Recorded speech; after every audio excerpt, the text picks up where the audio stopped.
swimming in the pool. I'm getting ready for astronaut school. Floating in the bathtub, swimming in the pool. I'll be an astronaut 'cause I am so cool. My mama says her diet's no good. She wants to go to space with me. She thinks she can eat all she wants and float around weightlessly. Oh, I'm floating in the bathtub, swimming in the pool. I'm getting ready for astronaut school. Floating in the bathtub, swimming in the pool. I'll be an astronaut 'cause I am so cool. My daddy hates to exercise. Push-ups just make him wheeze. But if he came out in space with me, he'd look like Hercules. Oh, I'm floating in the bathtub, swimming in the pool. I'm getting ready for astronaut school. Floating in the bathtub, swimming in the pool. I'll be an astronaut 'cause I am so cool. I'm so cool.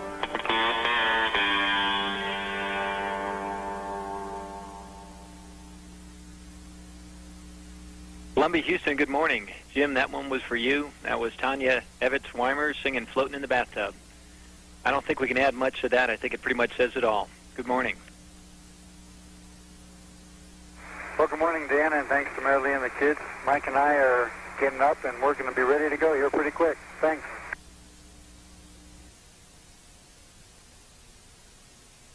And I'd like to say that as the Orbit 3 team hands over to Orbit 1, we would just like to pass on these words. Remember, go slow like Joe LaPiccolo. And for Jim and Mike, have a great EVA. We'll talk to you guys tomorrow. Thanks, Dan.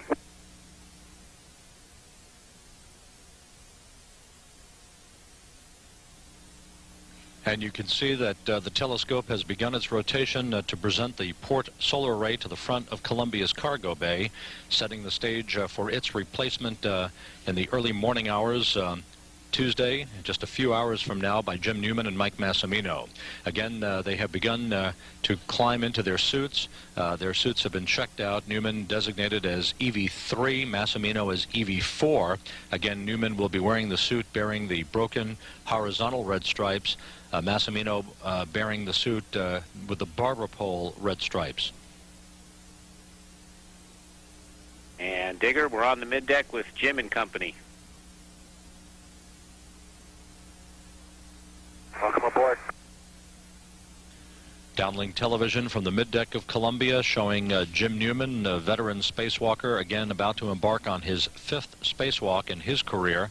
John Grunsfeld is ducking into the airlock of Columbia. Grunsfeld will tonight serve as the primary intravehicular crew member, or IV crew member.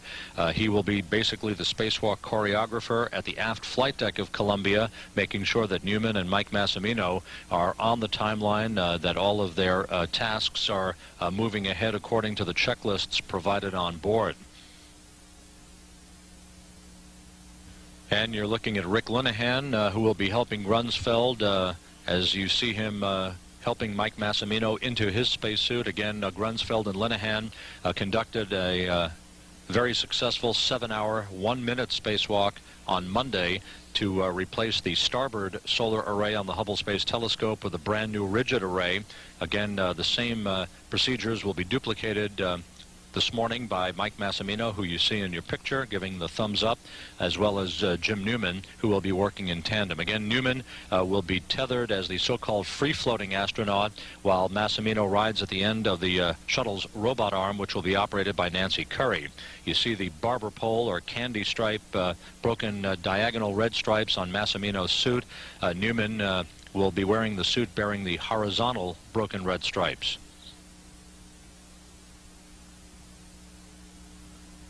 Pilot Dwayne Carey up on the flight deck of Columbia as he runs through checklists in preparation for all of the orbiter systems in advance of the start of tonight's spacewalk. Digger floating high on top of the world there.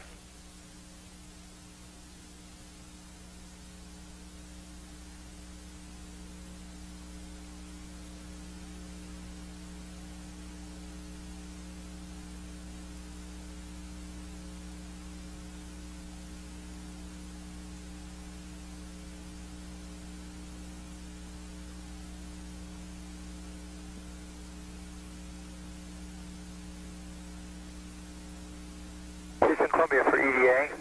We're soon to start step 66.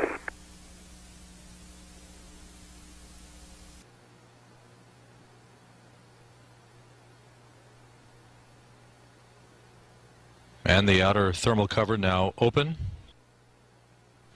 The outer hatch of the airlock now swinging open as Jim Newman will be emerging shortly after final suit checks.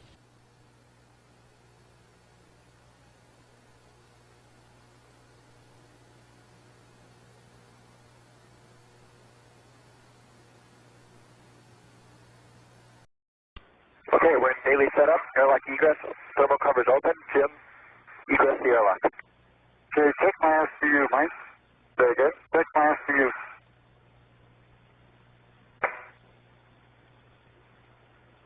Damn, my egress. See anything hanging me up there, Mike? Sorry, look back. There. Hey, out. We go. Good to be back. Beautiful day for a spacewalk. Okay, John. Jim, you're going up to the starboard sill. Okay, on my way. Jim Newman out in the open cargo bay of Columbia, beginning the 5th spacewalk of his career.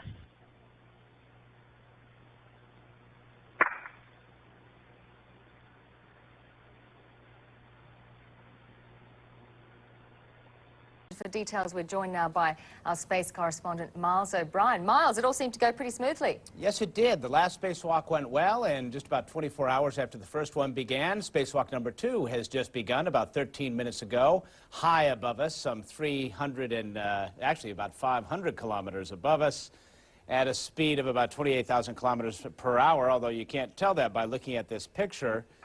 You're looking at Jim Newman right there. He is one of the most experienced spacewalkers in NASA's Corps of Astronauts.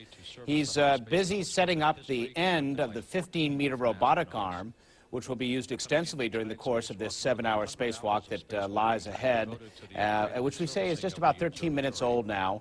The main goal of this spacewalk is to do what was done yesterday, or 24 hours ago, by another pair of spacewalkers, which is to replace a solar array on the Hubble Space Telescope, which has been telling you is a $6 billion project in all. These solar arrays combined cost about $19 million.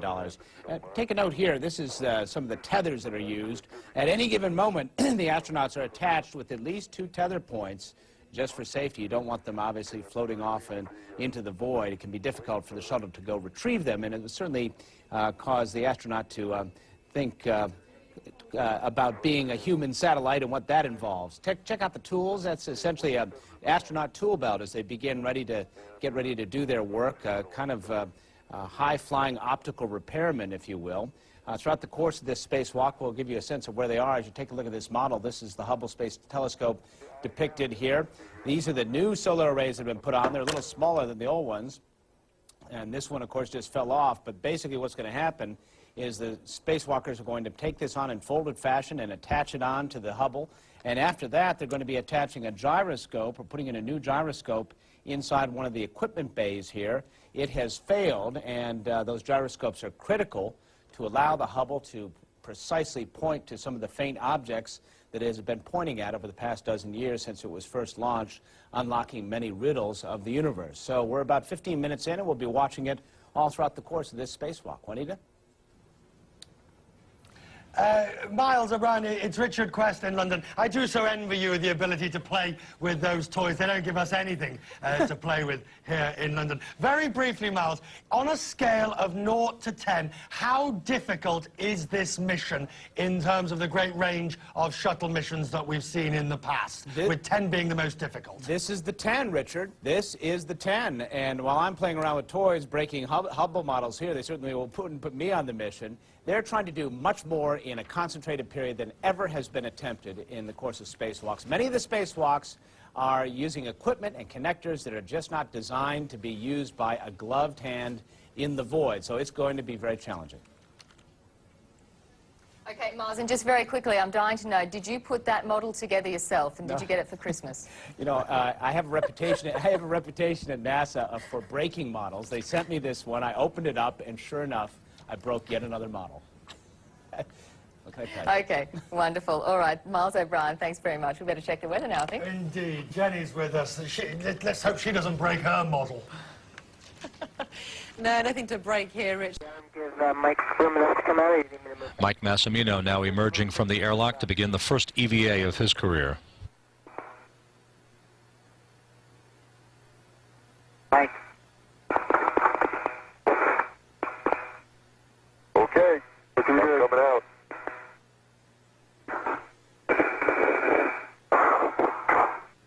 This is incredible.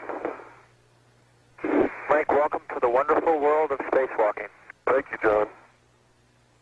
Let's tell you my first task.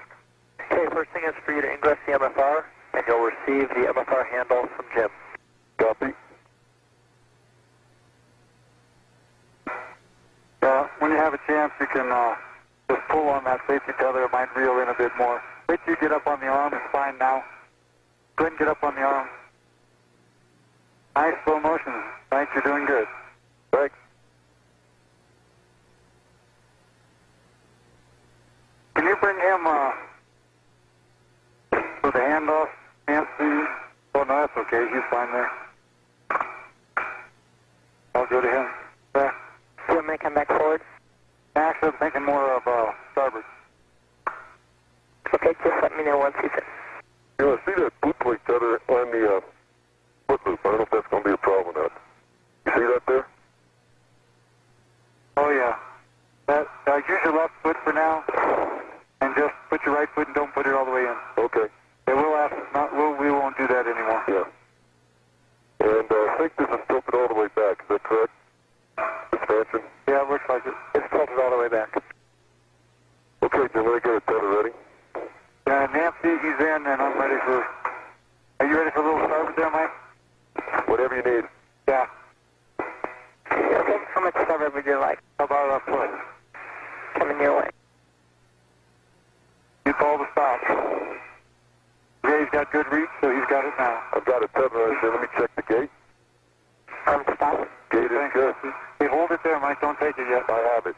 Yeah, I have to put the tether back on it. Okay. Hey, reach it towards me. Hey, safety tether's back on it. Very good. Okay, Mike, you'll install the MFR handle. That's going to work.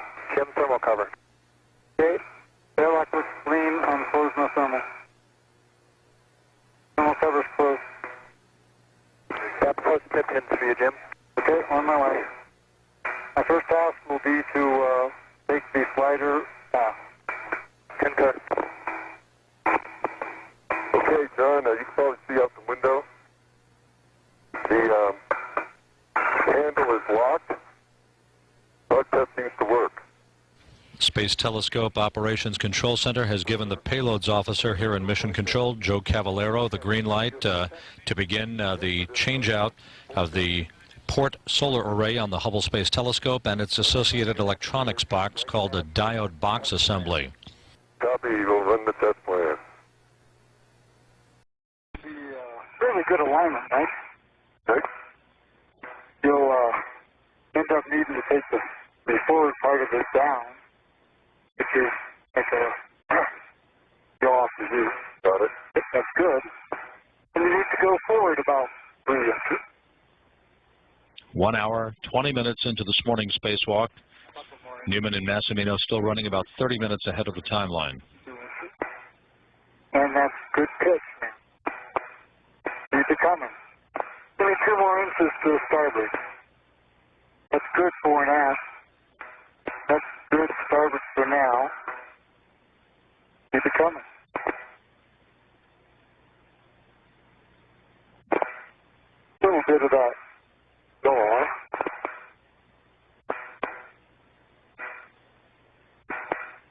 Forward end down a little bit. Slowly now, that's level. Hold it there. Forward end a little bit to starboard. Slowly. Very nice. Door some up in your arm and have Nancy move you if you need it. Okay. Nancy, maybe if you can move me forward in the bay about 6 inches. Sure. base, 6 and 6 I'll stop the down for now. Do you have enough stored up in your arms there, Mike? I think I do. Okay, bring the array aft. Let's shoot forward. Okay. Okay, the forward's in, Mike, how's that? That's great. Thank you, Nancy. Okay, you want me to continue down or you have enough stored up? I probably need another 6 inches down. Copy, 6 inches. Hey, Jim, how's my head clearance on Solar Ray 3? Very good. 2 feet. And they can see it out the window. Double check. Good head clearance.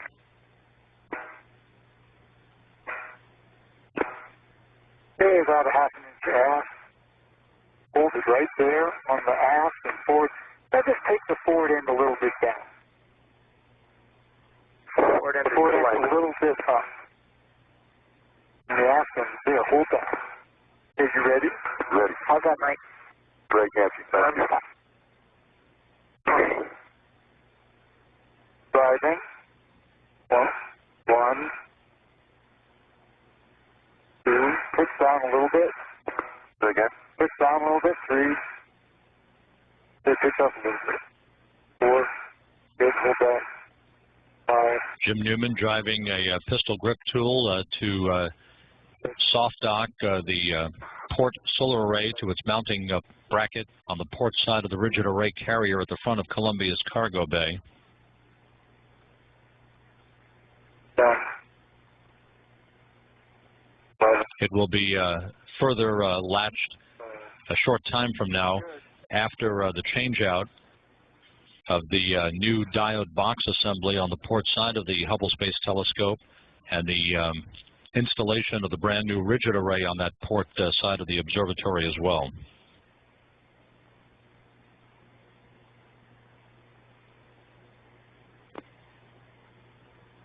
Twenty on the money.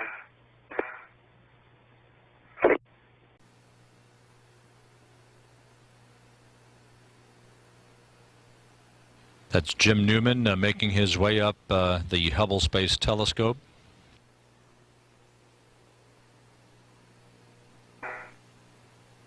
Right above Newman is the mounting point for the port array on the Hubble Space Telescope.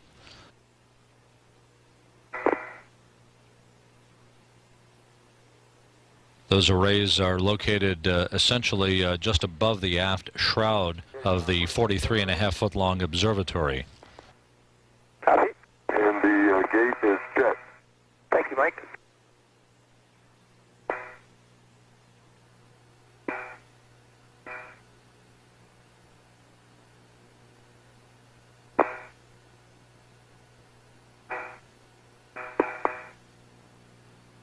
Newman wearing the suit with the horizontal red stripes, Massimino wearing the spacesuit with the barber pole stripes this morning.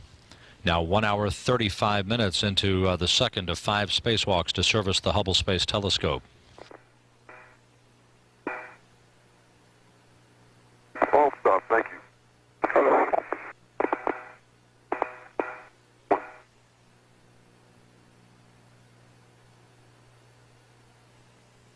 Six turns on the top left bolt. Copy, top left.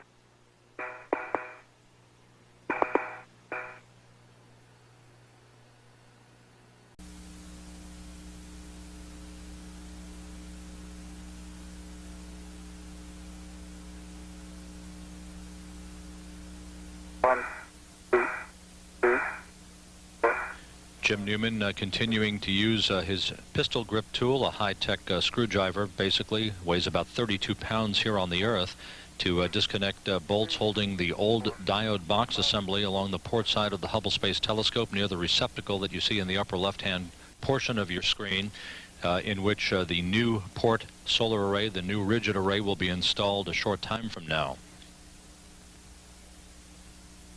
Well, the second of 5 planned spacewalks for the crew of the Space Shuttle Columbia is underway. Here now, live pictures from outer space. 2 astronauts are replacing a solar power array on one side of the Hubble Space Telescope.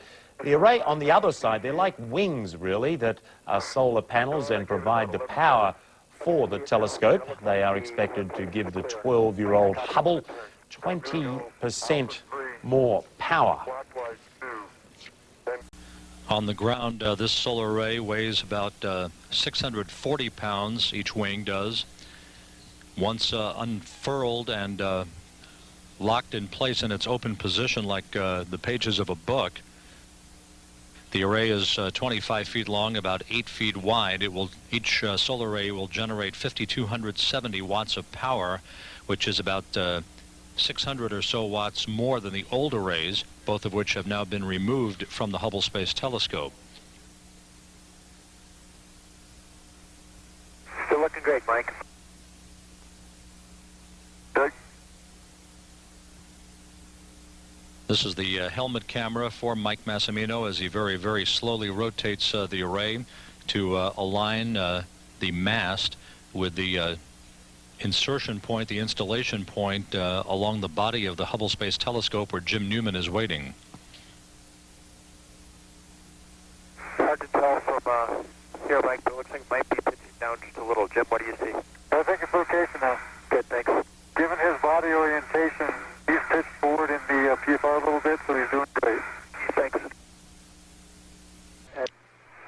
It's pretty close, but it looks like your end will have to go a little bit left for Mike. I concur. Starboard. Towards starboard. Yeah.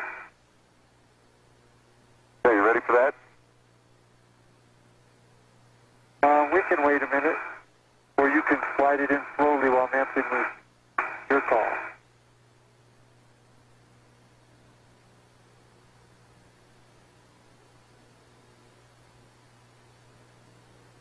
Fit to starboard there. What do you guys think? Concur. Okay, Mike, can you do that? Okay, yep, right about there. That looks fine. That's you guys inside? That looks pretty good to us inside. Okay, we'll start with that. How much do you have in your arms, Mike? I got plenty. Okay, let's come on in with orange on. Slowly now, we're looking at 8 inches. Slowly, looking at 6. 6 inches, 5, 4. Slowly now, 2, 1. Hey there, we're contacting the soft box. And I do need you to yaw because we're getting the... What direction? No, let's try that. It still does need to come to starboard a little bit, but go ahead and wiggle and push forward into the telescope. Keep it coming, they're riding up the ramp, and think you need to come up. Keep it coming. Your end up a little bit, push in. That's it. Keep it coming, riding out. A little bit more. Okay, you got... You know, a little bit to your left, a little bit more to your left, keep coming a little more to your left, keep coming a little more to your left. That's the one on my side, and we still need the upper left one. And actually, can you also rotate a little bit that end of the array out there? That would be like a positive roll. That end of the array needs to come up. Yep. Thank you, sir. Very nice, full bit. Oh, yeah. Be now a little bit to your left. That's it. Keep it coming a little bit to your left and in. That's it. Right now, keep coming. A little bit more. A little bit more. The soft box is reaching. Got it. Wiggle a little bit to the left. Okay, verify 2 soft box. Clockwise 2, 5.5. Good read back. 19 to 20 turns.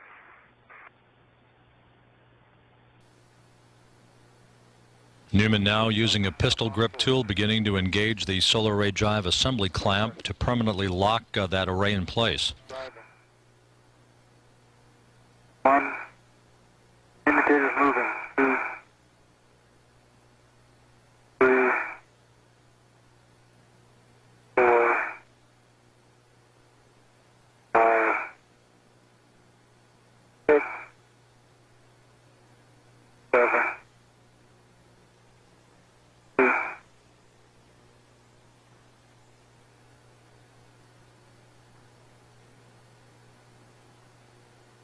11, 12, 13, 14, 15, 16, 17,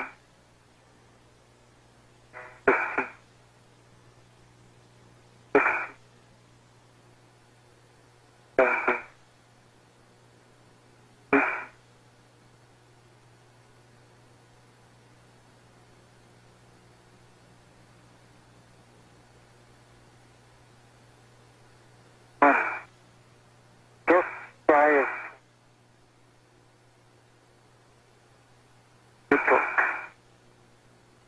And say again, final turn.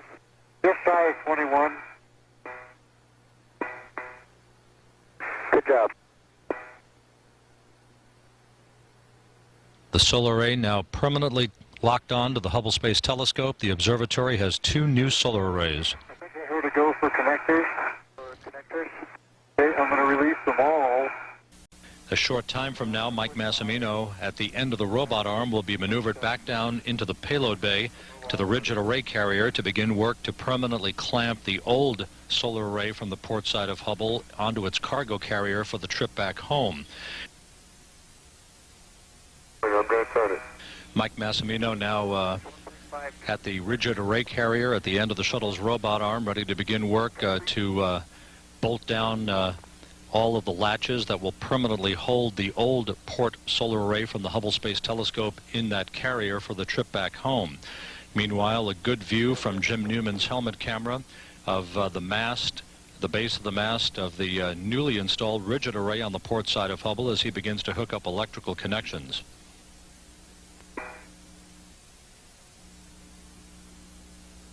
Houston, Columbia 3VA, if you'd like the closeout view.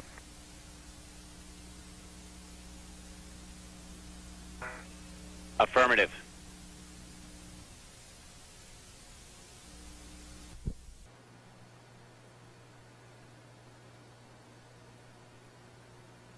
Come up more, Mike. Oh, stop.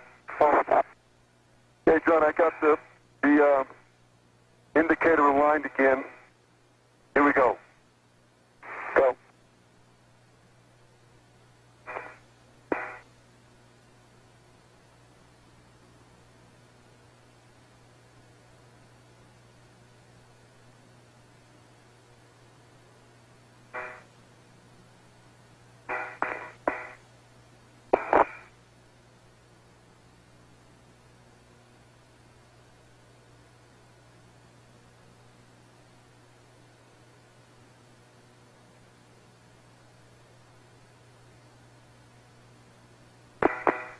Astronauten der amerikanischen Raumfähre Columbia haben jetzt auch den zweiten leistungsstarken Solarzellenflügel installiert. Der kritischste Einsatz steht ihnen aber noch bevor. Morgen wollen sie die komplette Energieschaltzentrale auswechseln. Dafür wird zum ersten Mal in 10 Jahren der Strom von Hubble komplett abgeschaltet.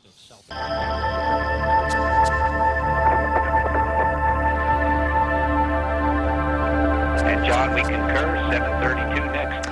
The second of 5 planned spacewalks to upgrade the Hubble telescope is underway.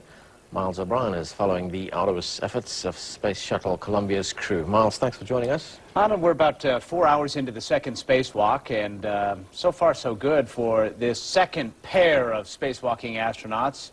On this particular shift in space, a space rookie is out there. Not just a spacewalking rookie, but a space rookie. And you're looking at the view from his viewpoint right now. Mike Massimino is his name, as he rotates around toward the robotic arm of the Space Shuttle Columbia, 15 meters in length, the Earth beneath some 580 kilometers below. He has just completed his task, which was to bolt on the old solar array, which was removed from the Hubble Space Telescope up here, and latched down onto the cargo bay of the Space Shuttle Columbia for its return trip home. This is its replacement here, if I'll outline it for you. It's a different solar array. It's actually a solar array that was used for the Iridium project, a communications satellite. That project had some difficulties, and they had some extra hardware, and so it was modified for the Hubble. It is a rigid solar array. It's only 2/3 the size of the one it replaces, and yet it produces 20% more power. Now, that panel deployment is just about to occur with the spacewalkers putting it onto the Hubble Space Telescope a little while ago. It's been latched on. It opens up like a book, essentially.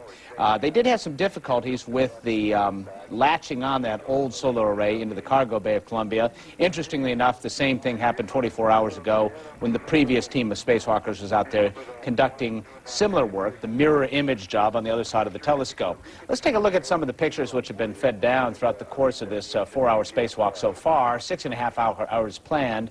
The suit-up occurred inside the airlock of the Space Shuttle Columbia. There is that rookie Mike Massimino getting some assistance from Rick Linehan, who was out doing his spacewalk 24 hours ago. Obviously, seems to be no worse for the wear, even though it's his first trip to space. There's the pilot of the Space Shuttle Columbia. They call him Digger Carey. That's the aft flight deck, as they call it, the upper deck of the Space Shuttle. That's where the flying occurs. Down below to what they call the mid-deck. The mid-deck, you might call it the lower deck. The lower deck is actually an equipment bay. The mid-deck, there is Jim Newman, who is out there right now getting suited up in his $14 million EMU, or extravehicular mobility unit, really the world's smallest spacecraft. He's a spacewalking veteran helping out the rookie. Take a look at some of these close-ups as they attached some of the equipment associated with that solar array. This is Massimino taking out the old equipment, making sure that it is properly attached to him. If you can take a look right there on it, you can see that everything is attached to a tether at all times. You don't want to create any additional space junk, which might be a hazard later. He swapped that out and put in the additional box, which will be supporting those new solar arrays. Before he left, we talked to Jim Newman about some of the subtleties and techniques involved in spacewalking. When you're a free floater, you have to use your hands to crawl around. And we call them spacewalks, but in truth, they're really space crawls because there's nothing to walk on in space. So we actually crawl on handrails from one place to another. And it's very hand-intensive.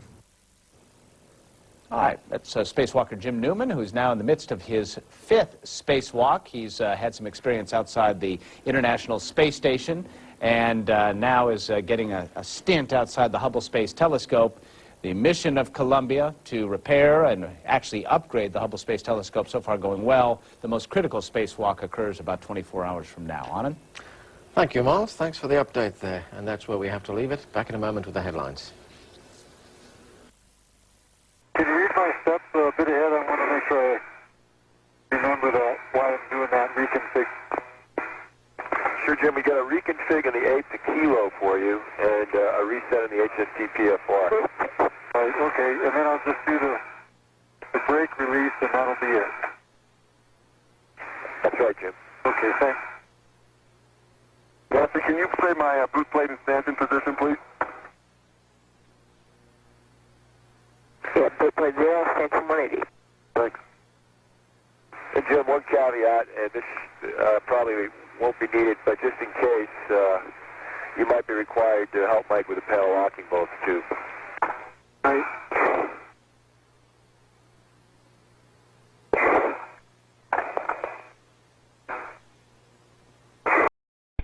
Okay. Ready to go. I see the sun coming up. Hey, Rob, this night. Go ahead, take it out. Okay.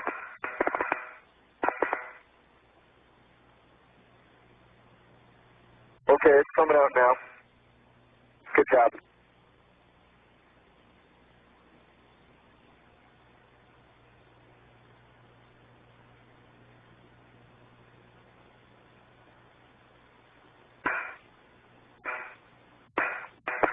Okay, John, it's clear. And Nancy, I'm ready for motion. Copy, moving your way. This is downlink television from Columbia. Massimino will be transported at the end of the shuttle's robot arm to the very rear of the cargo bay, basically being transported downward. Jim Newman is at a cargo carrier at the very rear of the cargo bay, holding the new reaction wheel assembly that will be installed in Bay 6. That new reaction wheel assembly replacing the one Massimino was holding that suffered a telemetry dropout of about 8 seconds in duration last. Okay, P1 and P2, I confirm. In the pouch. Ready for the door to close? Close the door.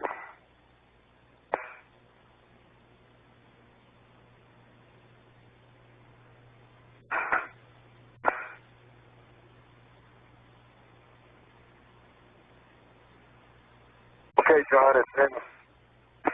Good job, Mike. TCC desk. Copy.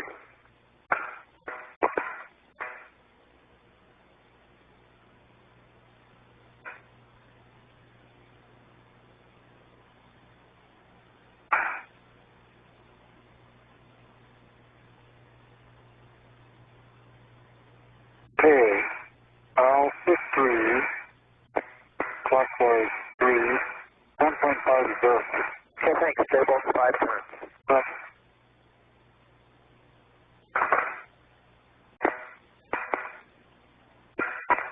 I'm going to check these settings again with you. I've got Alpha 4. Clockwise. Massimino has now installed the reaction wheel assembly in its compartment in Bay 6 of the Hubble Space Telescope. He now will use a pistol grip tool that you see from his helmet camera view to engage 3 bolts and 2 connectors to 4 electrical connectors and 3 bolts to ensure that the reaction wheel assembly is securely in place before he closes the door back up. That will set the stage for an aliveness test, a health check on the new reaction wheel assembly from the Goddard Space Flight Center's Space Telescope Operations Control Center. Again, this is one of 4 gyroscopic devices which spin up to about 3,000 revolutions per minute, designed to maneuver the telescope from celestial object to celestial object, allowing the fine guidance sensors to take over to precisely point the telescope towards its targets for scientific observations. What's the number on this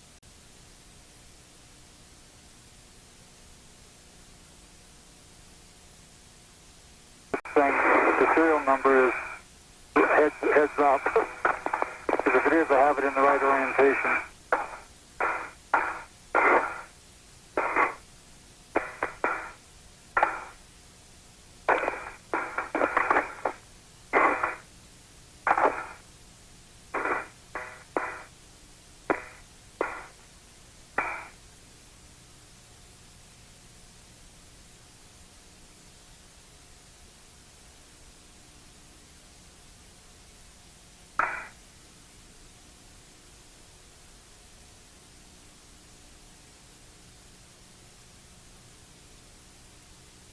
Jim Newman holding the blanket insulation in his hand.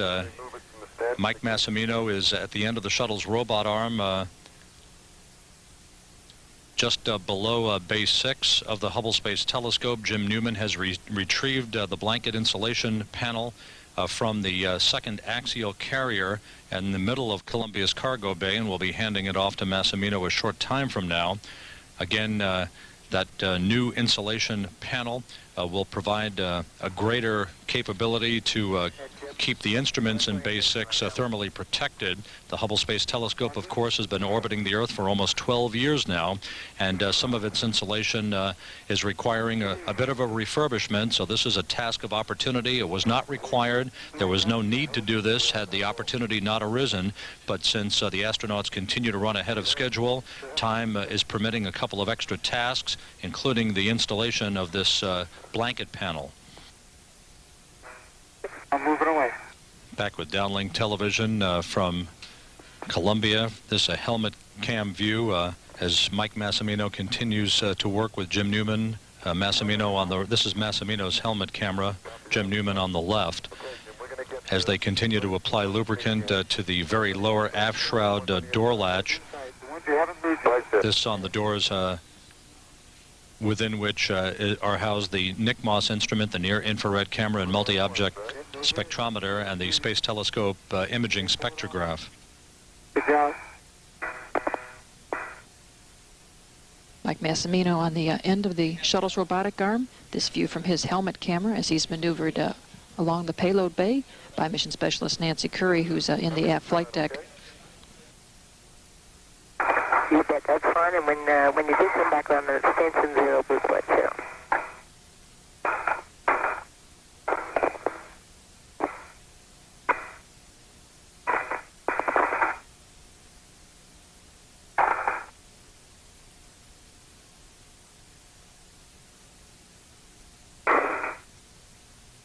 Columbia Houston, reaction wheel assembly functional test is good.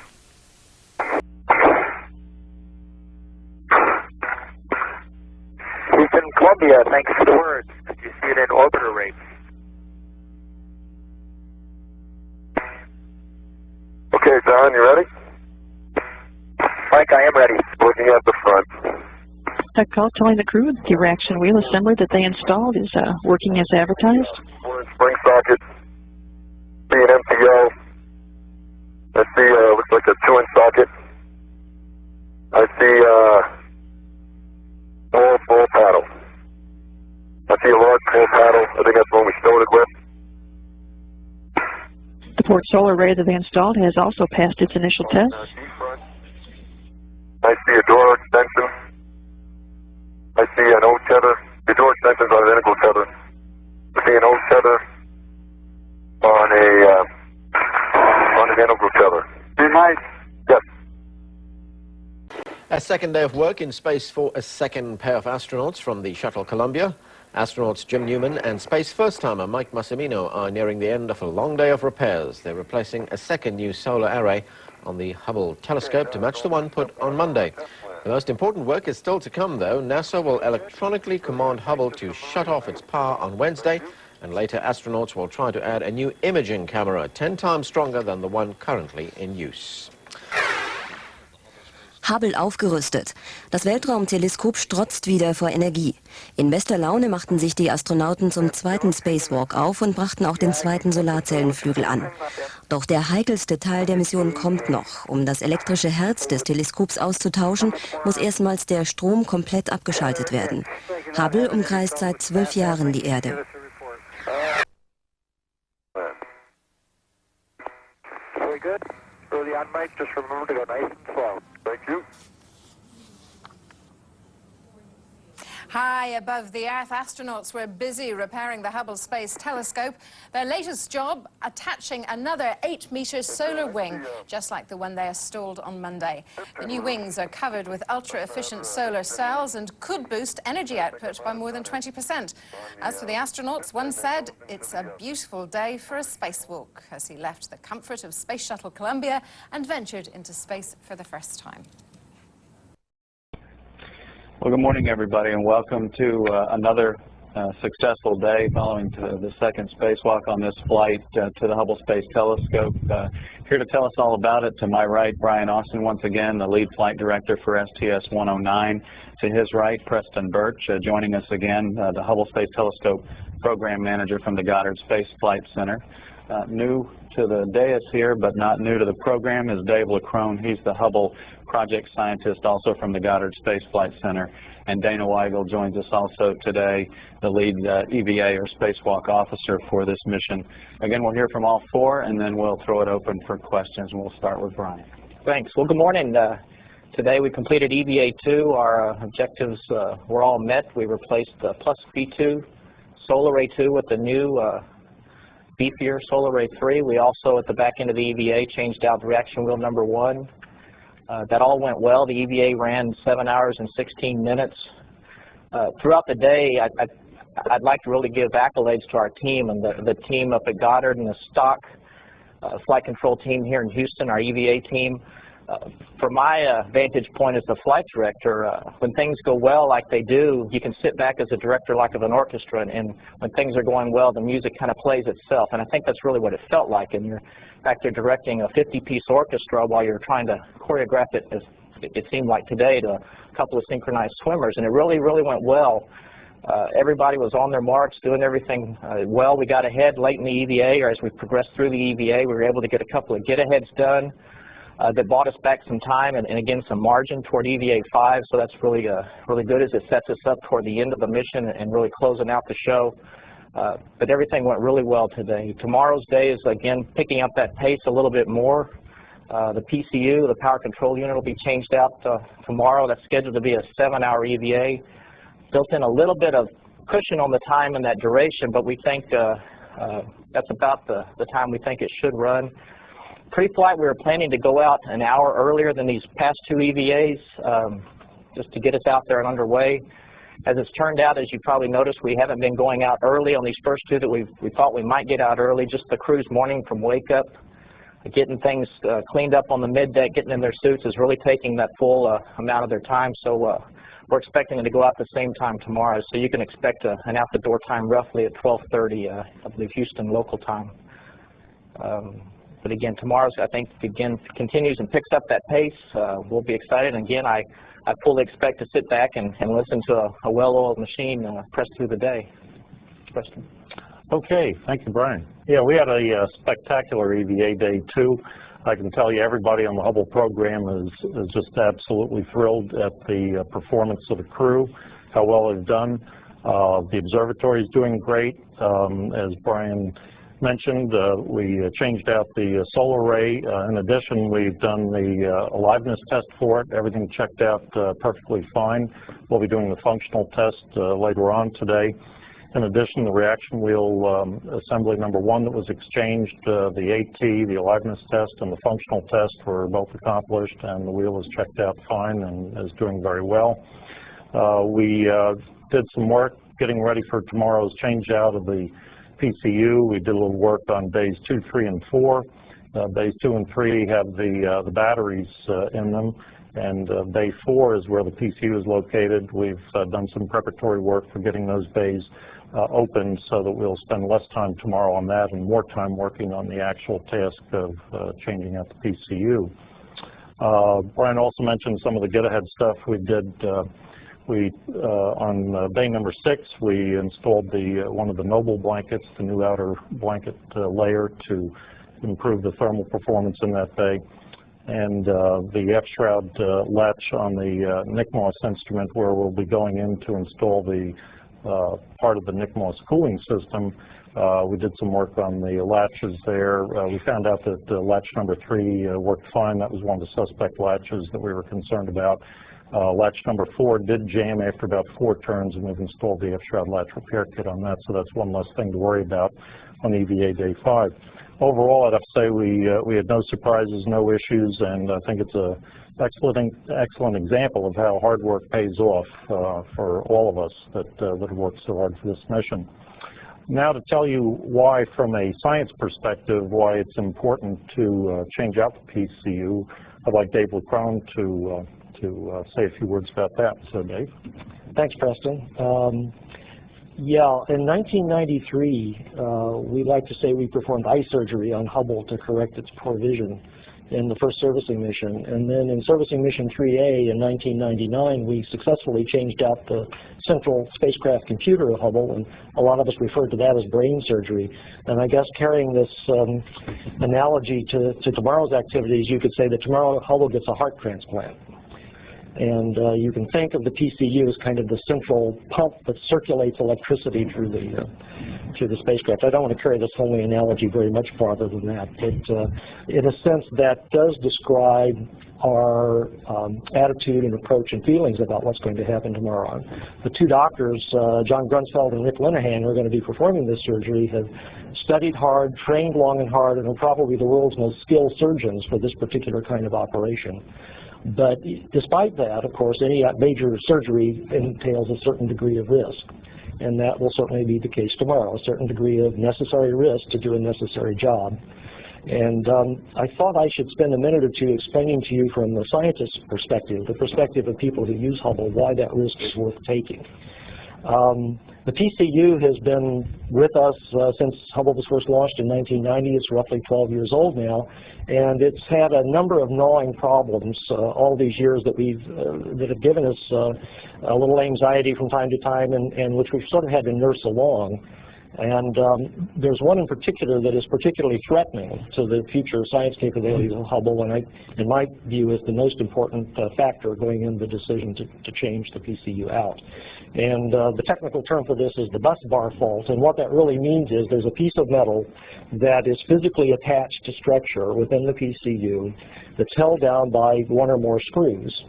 And one of those screws has come loose, as far as we can tell. And the consequence of that is that the electricity that normally is supposed to pass through this joint from the spacecraft's batteries to the scientific instruments and other components in the spacecraft is impeded by the resistance, because the contact is not a perfect contact between the bus bar and the structure it's attached to. Some people say Hubble has a loose screw, or at least the PCU has a screw loose. And that's a correct statement. The danger or risk that this poses to science can be viewed sort of step by step. At the present time, on this mission, we're putting in a new advanced camera for surveys, which uses a good deal of electrical power. we're putting in the NICMOS cryocooler, which uses the cooler itself uses as much electrical power as a standalone instrument. It will revive the NICMOS instrument, which also uses a fair amount of electrical power. And then STS, and for that matter with PIC2, use a fair amount of electrical power. With the present bus bar fault on the spacecraft, we cannot, at the present time, operate and adequately power all of these instruments at the same time. So if we didn't change out the PCU, we would have to go into a power management mode where some instruments would have to be cycled on while others are cycled off. And this is a very laborious, time-consuming, and painful way to operate the spacecraft, and would surely cause a reduction in our overall very high science observing efficiency. If the present so-called impedance or resistance at this joint is 22 milliohms for those physics majors in the audience who would like to know these numbers. At that level, even if you shut off all the instruments, you could not do infrared science with NICMOS plus the cryocooler. There would not be enough power to allow that set of components to be operated. So even at the current level. Now, since this is a loose screw and it become more loose with time, and the resistance or impedance could go further. When we got to the 110 milliohm level, we could only power one Hubble instrument at any given time, and all the rest would have to be shut off and just sit idly by doing nothing. And if we got up to 165 milliohms, which is roughly a factor of 8 higher than the present resistance, no instruments could be operated.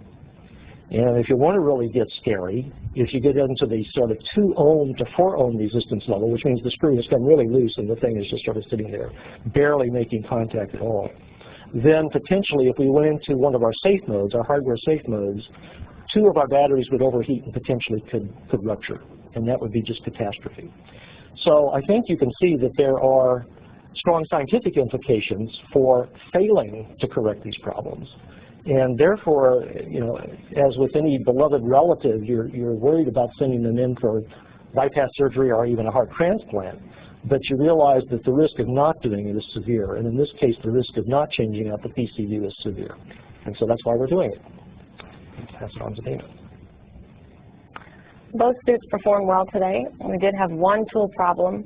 One of the collars on our power tool jammed. We couldn't get it to change torque positions. Overall, the EVA was really smooth, and as folks have mentioned, we were ahead of the timeline as we went through the EVA today. Because of that, we did a couple get-ahead tasks. Preston mentioned some of those were in support of EVA 5. We actually did 2 tasks that would have been done on EVA 5. One was to install door stop extensions that stops the doors from fully opening. That allows us to put the radiator on that we'll be using on EVA 5. We also did some latch repair, and that task was not in the EVA 5 plan, so we would have had to add about 30 minutes to EVA 5 if we hadn't done that today. So we're happy we have that out of the way. That buys us some margin for EVA 5. Overall, the crew did a really great job, and we're looking forward to tomorrow's EVA. Okay, thanks, Dana. We'll take questions here. Frank, you have questions? We'll start here with Frank, and then we'll go down to the Kennedy Space Center in Florida. Go ahead, Frank. Frank Mooring with Aviation Week. On the risk from the PCU, have you seen the impedance getting worse as time goes along? The impedance has varied from, it's currently around 22 milliohms. It's actually gone down to 0 from time to time, and it's gotten up over 40 milliohms, as I recall, from time to time. Preston, you might want to say more. Yeah, that's correct, and it's something that we monitor routinely around the clock, and we put out a report every day on the status of it. I would like to correct one thing that Dave said, and that is that if we get into the range of approximately 4 ohms of resistance on the bus fault, we won't lose 2 batteries, we'll lose 3 batteries. And the reason why is because the batteries are made up in 2 modules, and the 2 batteries that are hooked onto diode bus C, where the fault lies, are batteries number 5 and 6. But battery number 4 is integrally connected physically with those. In other words, the cells are stacked in there together. So in when batteries 5 and 6 start cooking, 4 will also get cooked. So we'll wind up losing half of the batteries, which is even more severe. I'd like to add one more thing. We have a unit, a PCU engineering unit or whatever it's called, on the ground, and people have done experiments with this bus bar, you know, pulling the screw back and so forth, and it didn't take much quarter of a turn to create these very high impedances. So that's the reason it's particularly scary. If I could continue, how long has this been going on? And I see the risk on that side, but I understand that there's also a risk on performing the surgery. And I just wonder about, since is that less bad than managing, having to manage the instruments, even if it is cumbersome? Yeah, the problem first manifested itself shortly after servicing mission 1, and as Dave mentioned, it's come and gone over a period of time. During one of the servicing missions, it disappeared. I guess it was servicing mission 3A where it disappeared, and then not too long it came back. So we ascribe part of that, at least, to some of the mechanical disturbances to the telescope associated with servicing. So there's no way to predict the future on something like this. It's one of these things where you know, it's sort of a Dirty Harry question. You know, are you feeling lucky today? And we don't like to trust to luck with something as important as HST. So we feel that the consequences of not doing something about this problem are potentially much more profound. And we feel that we've managed the risks associated with a PCU changeout extremely well. So weighing it all up, we think this is a much more prudent thing to do to take care of the problem. You can sort of make an analogy with your own personal health. You know, do you want to just sort of ignore something that's serious and hope it goes away or doesn't get worse, or do you want to go to the doctor or the hospital, whatever, and take care of it? And that's what we're doing. Anything else? Yeah, okay. Just a couple of other quick ones. Did you do the functional test on the array that was installed yesterday? Yes, and that checked out fine, 100%. Yeah, it's doing great. Okay, and also is the Freon holding up? Yes, there's no change. That's been quite stable.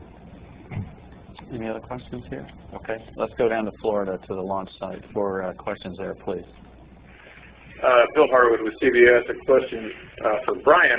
Before launch, Brian, I guess you guys were pretty sensitive about how long these things were going to last, and were not wanting to extend them. I was a little surprised you added some stuff to this EVA today and put it over 7 hours. And I was just wondering about your philosophy at this point, and was any thought given to waking the crew up early? Obviously you're not going to, but it strikes me going out on time really kind of puts a crunch on you guys, given how these things do tend to escalate in terms of the time required.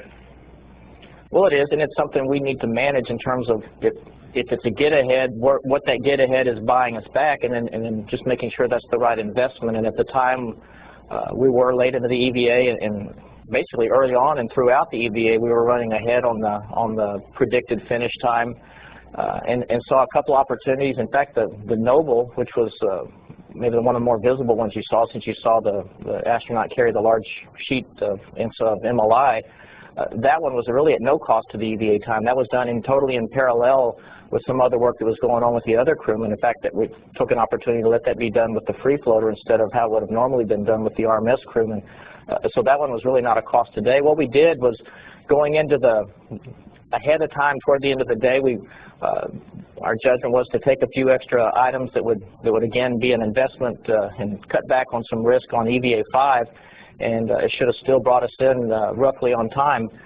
Sometimes Murphy's Law comes back against you a little bit. We had a tool problem, as Dana mentioned, that cost a little bit of time in swapping out a tool, and this was toward working on the app shroud, the lower 2 latches. We were going to drive those and test those to see if they exceeded our torque criteria to install some repair kits, and we then came up against a tool problem and swapped that out. And then as we finally got into the drive test on this, the first latch was fine, and it didn't require any of the contingency work on it. The second one, or the lower one, as we got into that, it exceeded our torque criteria and actually gave us some concerns about what to do with the bolt. In fact, initially we decided our plan was to not install this contingency repair kit and just press on and close the bolt and latch the door back up and come on in. Then Murphy's Law and our sim soup, I guess if you will, out there decided he wasn't going to let us close that bolt now. And then we had no choice but to install the latch repair kit, and so we did that, and that was an investment of time that would have happened on EVA 5, as Dana mentioned. It would have been longer on that day, just in terms of the time spent with the door opening and where it would have been. So it was pay me now or pay me later. Now it's true we're trying to make sure we keep the plate clean as much as we can toward the PCU day and going out on that EVA. Today's work did nothing to preclude that at all. The going out a little later in the day is strictly just some feedback from the crew that it's taking them that long just to wake up on time and get the mid-deck squared away. Remember, we have an internal airlock, so it's extremely crowded down there. And just the logistics of moving things around, it's going to take them that long to get out the door. And that's how long it would have taken us had these days gone short or on time. We would have had to woken the crew up, as it turns out now, based on these other 2 days, woken the crew up an hour early just to get out this pre-flight hour early that we were planning. So that was going to be changed regardless. So again, I think it was an investment well spent on the get-aheads. We had to deal with a couple of failures, but in large part, that's the time that we're buying back off of EVA 5. Okay, 2 more quick ones from me. Along those lines, though, just as you said, Murphy's Law always seems to play a role in EVAs. I'm just wondering how confident you are that you can, in fact, get all the PCA work done.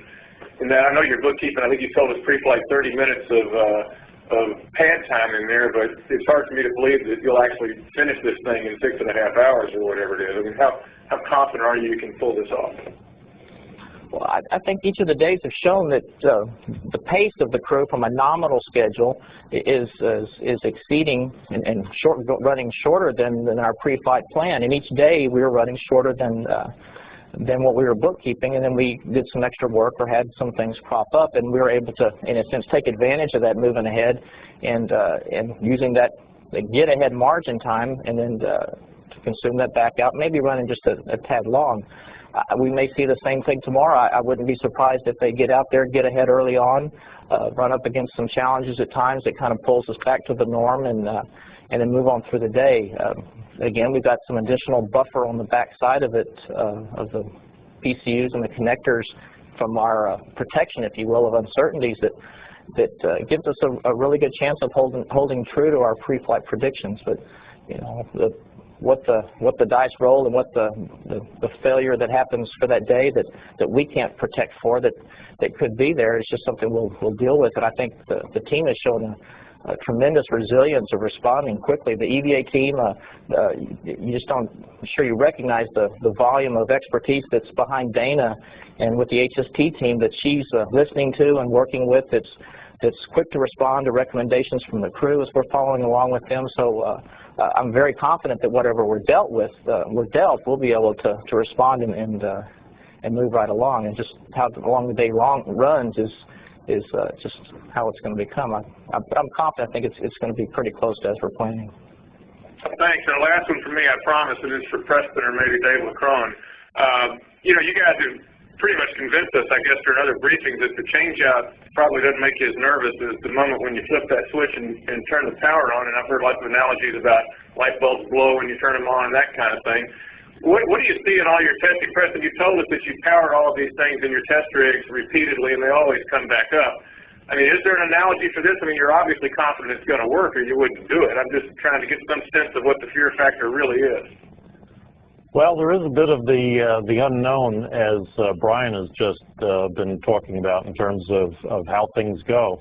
All I can tell you is that our experience to date with the equipment, both that's in orbit as well as the equipment on the ground. The equipment that's on orbit was cycled many, many times, hundreds of times over the years when the spacecraft was being developed, both the individual boxes at the box level, and later on when the boxes were integrated into the overall spacecraft, and then the final testing of the vehicle. So, and these boxes, where there are critical areas, there are things like in-rush current limiting put into these boxes to limit the amount of current that will come in that can potentially damage sensitive components.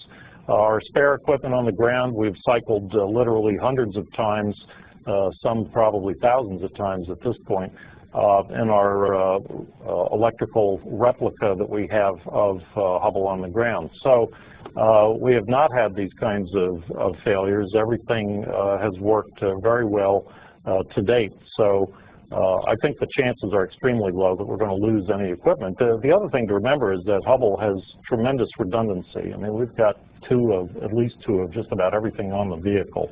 If something does go kaput on us, it's certainly not going to put us out of business by any stretch, and it'll be something else to take care of on the next servicing mission. Let me chime in with one point, Bill. You can think of an analogous situation is enclosing the aperture door of Hubble.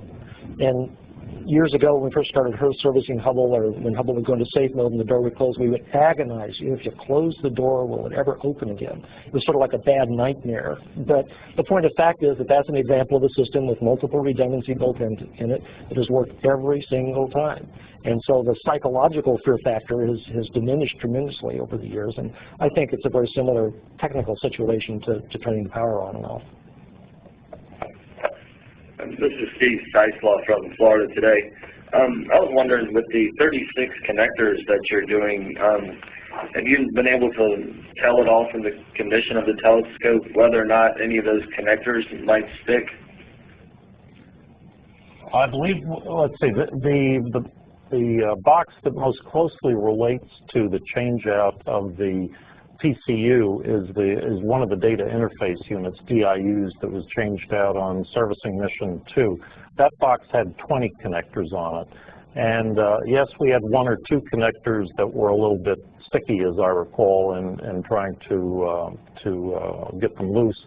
It didn't take a lot of work to break it loose, and we accomplished that task very well. So, you know, relating the PCU change out to the DIU, you know, it's not that big of a leap. So I think overall we feel very confident.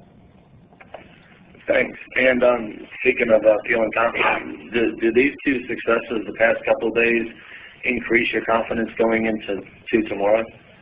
Absolutely, because we've applied the same methodology to the planning for all of the days. We've added a 20% time factor to the runs that we did in the neutral buoyancy lab down at Johnson Space Center.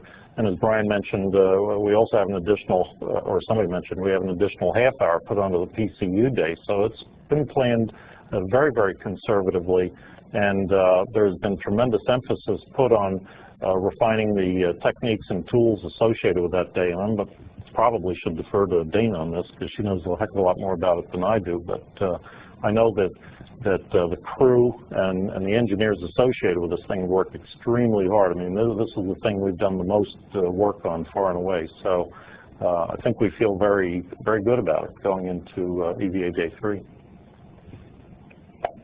Peter King, CBS News Radio, and a couple bookkeeping questions. How long before the EVA will the Hubble be powered down? And just how long does that process take? I know it's got a lot of steps in there. Okay. Actually, before we power it down, we power it up. Starting about 18 hours before the EVA, we turn on various heaters and various redundant equipment to sort of get a running start on the day. We want to warm things up because once the power goes off, things are going to start cooling down, and that's when the clock starts ticking. And we don't want to exceed the low temperature limits on that all of these various components have with them. So as soon as the crew gets out there, we do the power down sequence. We have a thing we call the super proc that powers the entire vehicle down in the space of 6 minutes. And we have tested that exhaustively on the ground. So we'll be powered down very quickly, and then the crew can get on with the business of disconnecting the batteries, which is something they'll have to do.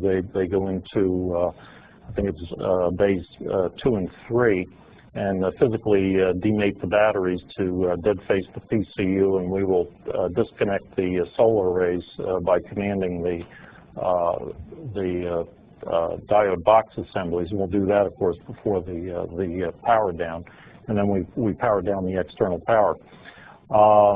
Powering up is a bit of a different story. Of course, once the crew has finished its work, the powering up will actually take several hours. We'll be turning on heaters and various components and reestablishing configuration. And the aliveness test associated with the PCUs takes approximately a half an hour, and then the functional test will take a few hours. There's various things we have to do, reloading things like safing macros and stuff like that. So there's a tremendous amount of commanding associated with getting the observatory back up and functioning and checking everything out. And in terms of the times for the actual startup power, when would that be? How long will it actually take to we'll start the power up as soon as they have finished the last connector. They'll go back in and hook up the batteries in days 2 and 3. They'll remake those. We'll reestablish the connection with the solar arrays, and we will first on and then we'll do the external power. It takes a few hours to do the powering up. Todd Halverson of Space.com.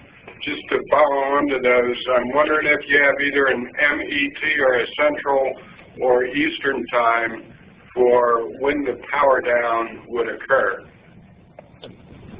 The first power down, or the super prop that Preston mentioned, is really going to be key to the start of our EVA, and basically in the same point as where we give the crew to go out the door and they start egressing the airlock. Obviously, we don't want to power down the telescope if we've had some problems in getting ready to go out the door. And on the other side of that, once we power down the telescope, we're on the clock from a thermal standpoint, and there's a couple of items we need to get done really quickly in terms of gaining some thermal protection from the telescope. So we're kind of right on the edge, and thus the power down is really going to start right as we get into the EVA. And right now, I think the EVA is scheduled to start at 1910 MET, is that right? Which is about 12:30 Central Time. So it'll be very shortly thereafter that we'll start the power down sequence. And just a quick follow on that, I'm wondering if you can even give us a guesstimate on at what time or what point during the day tomorrow you will be sighing, a big breath of relief or something like that. At what point will you know that all the power is back up on Hubble and everything is okay? I think you'll be able to hear us.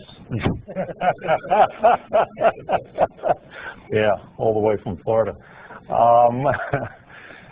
Like I said, we will begin the powering up after the astronauts have finished all of their connector work, and that's the majority of what goes on during the day tomorrow. So it'll be sometime late in the day, late in the EVA that we start doing that.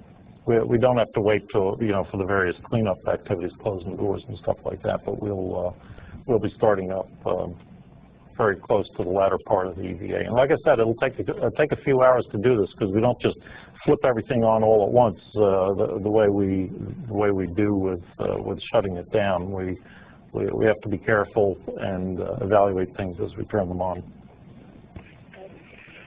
This is Marcia Dennedy, Associated Press.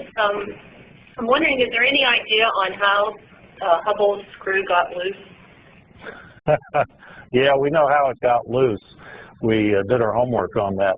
Unfortunately, the screw or bolt that was specified was too short, and it failed to engage the capture feature on the captivated nut that's on the other bus that the diode bus C is being connected to.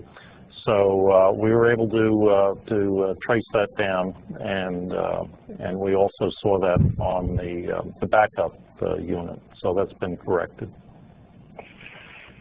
Thanks. And I'm wondering, whenever you've turned things off in orbit, has the shutdown systems always come back every single time? Yes, everything that, gee, nobody's ever asked that question, but when I think about all the things we've turned off over the years, I can't think of anything that failed to come back on. Can you, Dave? Yeah. And also, what is the greatest percentage of systems that you have turned off in orbit at any single one time? Oh, gee. Well, as you know, we have a very elaborate safing system on board the vehicle, and it has several levels to it. The deepest level is what we call PSCA, which is the Pointing and Safe Mode Electronics Assembly. That's our hardware safing system, and this is sort of our doomsday computer. When things really go bad, the doomsday computer takes over and says, hey, we got to shut down everything to the absolute minimum to preserve the capacity in the batteries. So we have shut down a lot of equipment on board. We've shut down the main computer. We've shut down science instruments. We've turned off a lot of stuff over the years on the few occasions that we've gone into PSCA hardware safe mode, as we call it. Our software safing sequences don't turn off quite as many things, but as far as particular areas, I guess one of the first things that tends to get hit is the science instruments, because they're not key to the survival of the observatory. So we've had science instruments get turned off, but they do have survival heaters on them. So when they get turned off, they start cooling down, but when they get down to the lower limits of what they can withstand, the survival heaters kick in to maintain those temperatures. Okay, well, if this is going to be 100% shutdown, would you say that previously you've had 50% shutdown? Oh, of all the equipment that we've got on board the observatory, what percentage has been turned off in orbit? Yeah, I'd say maybe something on the order of half would be a good estimate. Bill Harwood again with what I think are the final two questions from the case.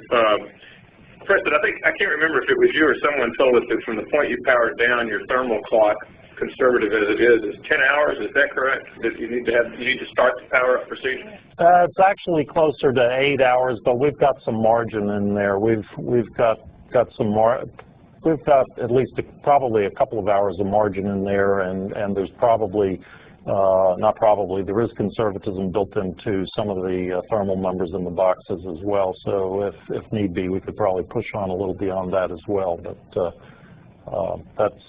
that's the overall picture.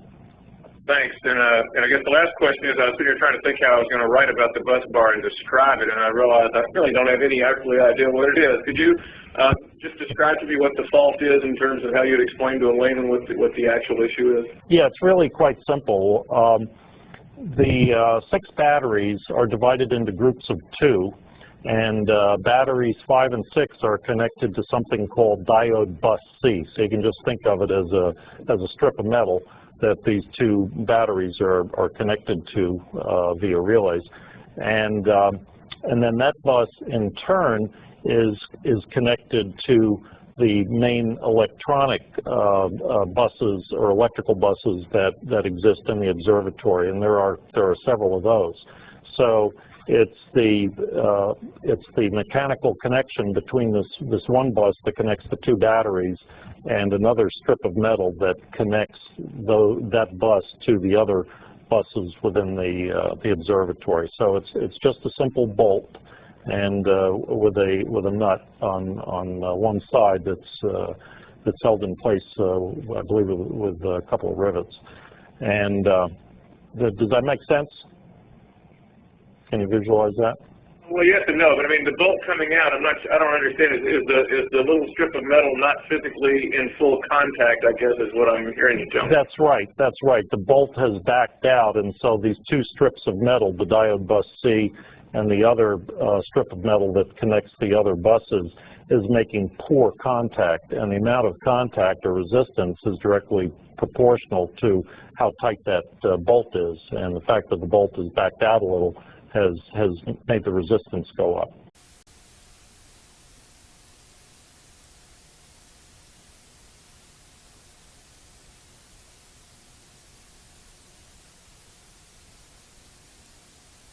Grunsfeld on the left, Rick Linehan on the right. They're all set to go for a spacewalk that is expected to last more than 7 hours in duration.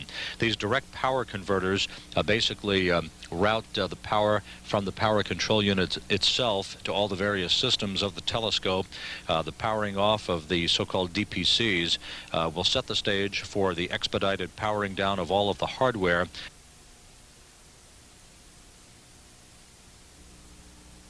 Houston, Columbia for EVA. Go ahead, Columbia, we're listening. Okay, as we put on the many workstations, I'm monitoring John's suit, and there's a large bit of water down here at the bottom of the battery. I'm fixing to open up now. Columbia, we'd like you to cycle the water switch from on to off, please. That discussion between Flight Director Brian Austin and Jim Newman, who is assisting John Grunsfeld and Rick Linehan in their space suit preparations, refers to some water that basically sublimated out of Grunsfeld's suit at the time that they were conducting the purge of the extravehicular mobility unit or spacesuit that Grunsfeld is wearing. Newman said that they're in the process of cleaning up that water in the airlock of Columbia. The EVA officer here in Mission Control, Dana Weigel, is now discussing with her engineers and her back room what impact, if any, this might have on the spacewalk preparations. Television now from Columbia, as you see work underway to mop up some of the water that spilled from John Grunsfeld's spacesuit from the liquid coolant system in that suit. Not sure how well it'll come across. We had a lot of people with towels in there, but you can see the back of the suit's pretty well saturated. Roger that, Nancy. And if somebody's available, got some words on suit resizing to get this back on track here.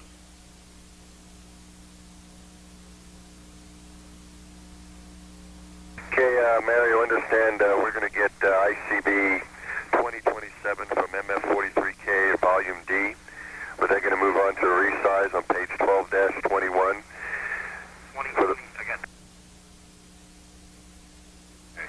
And that's going to be for the lower arms and the battery. And for the battery steps, we're going to be on page 10-4 in the start block. Steps 8, 9, and 10. Good copy, and we're going to want to resize EMU3. Again, you're watching downlink television of the crew aboard Columbia sopping up water that leaked out of John Grunsfeld's suit about 25 minutes prior to the scheduled start of depressurizing Columbia's airlock for this morning's spacewalk by Grunsfeld and Rick Linehan to change out the power control unit on the Hubble Space Telescope. Grunsfeld is out of the suit. He is in the process of preparing to climb into a different suit. New batteries will be inserted into the suit. Grunsfeld will have to redo his pre-breathe procedure and the purging of that particular spacesuit prior to the time that he will once again be ready to join Rick Linehan for the start of the spacewalk. Linehan remains in the airlock in his suit. No issues regarding Rick Linehan's suit, but Grunsfeld is moving in to a different spacesuit at the moment, and so our spacewalk has been delayed. And you can see Grunsfeld currently working with Jim Newman down in the middeck along with pilot Dwayne Carey on the left side of your screen to do just that. Also, Weigel is working with her spacewalking engineers to determine whether or not we can still retain all of the objectives planned for this morning's spacewalk. The payloads officer here in Mission Control, Joe Cavallero, is in discussions with Hubble Space Telescope project management at the Goddard Space Flight Center in Greenbelt, Maryland, to determine the best course of action and the tasks that should be prioritized for this morning's spacewalk. It is still possible that we could press ahead with the power control unit changeout and simply make it a long day for the crew. That's one of the options under discussion at the present time. Hey, Houston, if you're listening, we've got EMU3 resized for arms. We're going to install a battery and Riva battery at this time. Crew of the Space Shuttle Columbia prepares for the next repairs on the Hubble telescope, work that scientists compare to heart surgery. Rosemary's got more from CNN Center. Rosemary. Indeed they do. Thanks for that, Becky. And it hardly needs to be said, the repairs in space tethered to the shuttle are never easy, but failure on this part of the mission could literally render the telescope useless. Now, for more, I'm joined by CNN space correspondent Miles O'Brien. So, heart surgery, Miles, is that a fair description of what's going on as we speak? Heart surgery without the heart-lung machine, because the idea is you have to turn the Hubble Space Telescope off in order to accomplish this task. And it's never been off since it was launched a dozen years ago. No one can say for certain that when they plug in this new power control unit, or heart, if you want to continue with that analogy, that it will fire back up and there'll be a heartbeat. So it's a risky move, and already there's been some problems. Let's take you aboard the Space Shuttle Columbia, some 580 kilometers above us, spinning around the globe at 28,000 kilometers per hour. The focus of attention, this man right here, John Grunsfeld, just as they were getting into the final stages of their checklist to begin this 8-hour spacewalk to change out the power control unit, flipped a switch on his spacesuit, and all of a sudden water started spewing out. That's not a good thing. Now, if you notice, he's wearing his undergarment here. This undergarment contains all kinds of tubes filled with water. It's a water-cooled suit. As it turns out, especially when you're in the sunlight portions of the low Earth orbit, which are 100 degrees Celsius plus, and you're moving around creating body heat, you need that water cooling in order to stay comfortable inside those suits. That's how they cool it. Well, somehow, somewhere, in the course of the hundreds of feet of tubing, a leak sprung. And so now he is having to change out and try on a new suit, a suit that one of his spacewalking colleagues wore yesterday in space. That process is not so easy. As you can see, they're kind of cumbersome, and it's kind of close quarters there on the middeck of the Space Shuttle Columbia. He has to change out the arms and so forth. It's kind of a modular setup, if you will, everything kind of connecting in pieces. That process could take as long as 2 hours before all is said and done, because in addition to changing out his gear, he has to do what is called a pre-breathe, which is, scuba divers would be familiar with this. If they don't purge their blood of nitrogen, they run the risk of developing the bend. So they breathe pure oxygen inside the suit for a time before they head out. All that it lies ahead for the crew, setting them back at least an hour and a half, maybe as much as 2 hours in this spacewalk. Nevertheless, the current thinking in Mission Control is they will press ahead with this critical maneuver. Let me show you quickly on the model what they're going to be doing, Rosemary. As we've been telling you up to this point in the first 2 spacewalks, they were involved in changing out these solar rays. The new solar rays are more efficient and more hardy in many ways. The power control unit, which is going to be changed out in this, is in this bay right here. It was never designed to be changed out by astronauts. Much of the equipment on Hubble was designed to be worked on by astronauts. The Hubble engineers, the designers, never envisioned needing a new power control unit. They figured the Hubble would be up there for 10 years and that would be it. Well, the Hubble mission now is going to extend to about 20 years. If this works. If this works, exactly. Otherwise, we got space junk. And they need to upgrade this power control unit, and it's like, it's a one-handed left-hand job where they can barely see. It's like trying to connect the cables to your computer from behind without seeing it, except you're wearing this gloved hand that's inflated. So that's the task that lies ahead for John Grunsfeld, but first he's got to get a suit that isn't leaking water. Now, what about the end of the 11-day mission? What is expected to be achieved if this mission today works? Well, if all is said and done, Hubble will have additional electrical capability, a power control unit that'll be good for the next 8 years or so, and a camera, which will go in one of these bays down here. That'll slide in the next day or so, as it goes in one of these bays. A camera that is 10 times stronger than anything that's been on Hubble in the past. Now, if you think about what Hubble has done, after being launched with hopelessly myopic vision, it was fixed with some corrective glasses, if you will. It has since rewritten the astronomy history books. Now imagine a camera 10 times stronger being in there for a time. Who knows what we'll discover. Indeed. Well, Miles O'Brien, thanks for joining us, and we'll just have to wait out the 11-day mission, won't we? We will. And see. Thank you. Well, you don't need the Hubble telescope to peer into space. There are plenty of sites on the internet that offer you a window to the heavens. NASA, of course, has up-to-date information on the mission of the Space Shuttle Columbia. You can also click on links that will take you to information on the International Space Station, even what it's like to live in space. The address is www.nasa.gov. The European Space Space Agency's side also keeps an eye on Hubble, along with Envisat, which will soon have its eye trained on the Earth. Now, find that at www.esa.int. Follow the adventures of Russia's space agency on that agency's website, but one thing to keep in mind, you do have to speak Russian. And with that in mind, the address is www.rosaviakosmos.ru. That's rosaviakosmos, one word, .ru. And we'd be remiss, would we not, if we didn't point out our own coverage. Sky gazers will want to explore the article on Venus, which will be returning to the evening sky after vanishing behind the sun. That and more at cnn.com/space. No, you're pretty far away, but let me put my hand out there. Okay, I got your block. Okay, the hatch is unlocked. The thermal cover is now open. The thermal cover, the outer thermal cover on the airlock has been popped open. And the airlock hatch is now being opened. John Grunsfeld will be first out, EV1 wearing the suit bearing the solid red stripes, followed by Rick Linehan wearing the suit bearing no stripes, the pure white suit.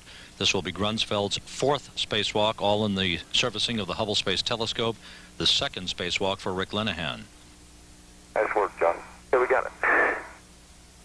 Thank you. I'm actually holding on to the Urkel right now. Okay, and I'm going to tuck that into the airlock.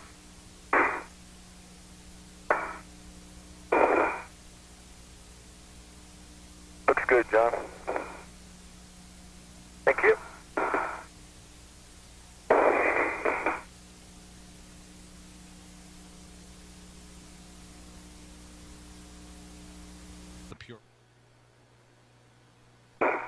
Okay, and Rick, I concur that that looks good.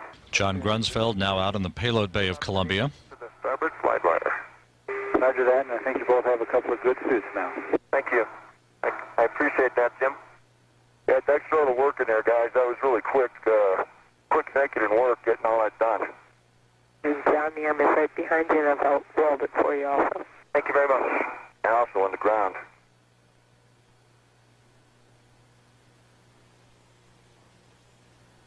Your choice on slider, John. I found the forward one a little better, but you have to bring it back at the end of the day. Yep, you know, I'm thinking of the front.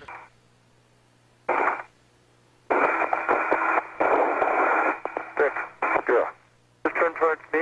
No, Rick Linehan on the left, John Grunsfeld on the right as they configure tethers and tools at the very start of this morning's spacewalk, which began officially at 2:28 a.m. Central Time. We're about 19 minutes into the spacewalk, expected to last at least 7 hours in duration. Okay.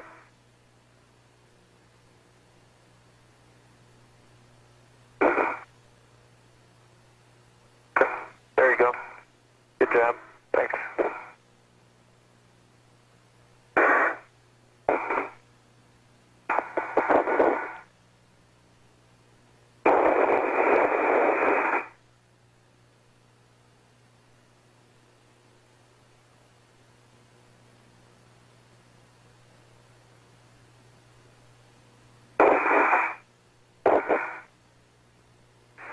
Houston, so TV, I just wanted to show you G for a moment. And that's the recording. Hey, thanks. It's not downlinking by any chance, is it? No, they're on your camera right now. Okay. Can you downlink the elbow camera just for a minute? Okay, that's downlink. Thank you. Okay, we're downlinking you. Thanks. Thank you very much. I'm going 000. Copy.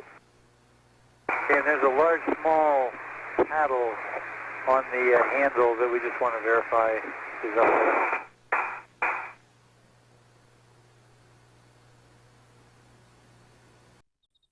About to begin a spacewalk, a leak in one spacesuit delayed their mission.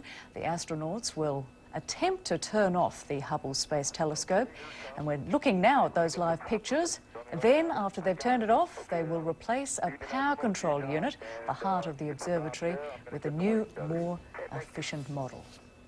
And pretty amazing live pictures from there too. Well, that's the news headlines. Now it's back to Richard in London for more of Business Central. And Richard, some pretty tricky stuff there. They're likening it to heart surgery. How's that for an analogy? You've got Michael Holmes' disease. Oh, have I? He's fascinated by all this space stuff. It's an Australian thing. Oh, absolutely. Next time, let's have Miles O'Brien's model. Then we can all play with that. You like okay, his many thanks, toys. Rosemary Church. Battery, and we're going to just prop it open on the mid-deck and maybe direct some air in its direction to help dry it out, if you concur. But the sponging was successful, and after 2 hours, John Grunsfeld was ready to go in another suit. The job, what's been described as a heart transplant for Hubble. They must take out the main power unit, which is faulty because of a loose screw, and then fit a new one. Not an operation you'd choose to do in a bulky spacesuit with stiff gloved fingers. It'll mean shutting down the electricity on Hubble completely, but without power it could quickly freeze up. They must hope that when they switch it back on, the spark of life returns to this $2 billion telescope. Tom Heap, BBC News. Okay, the spring lock's engaged, and I'm going to tether this using the door tether.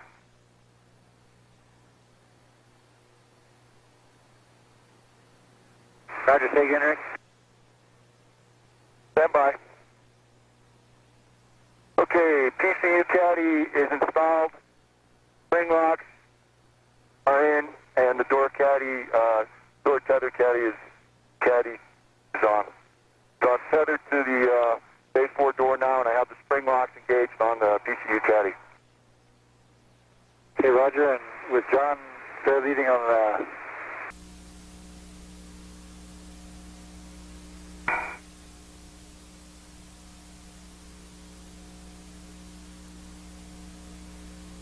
I'm not sure if it's really helping.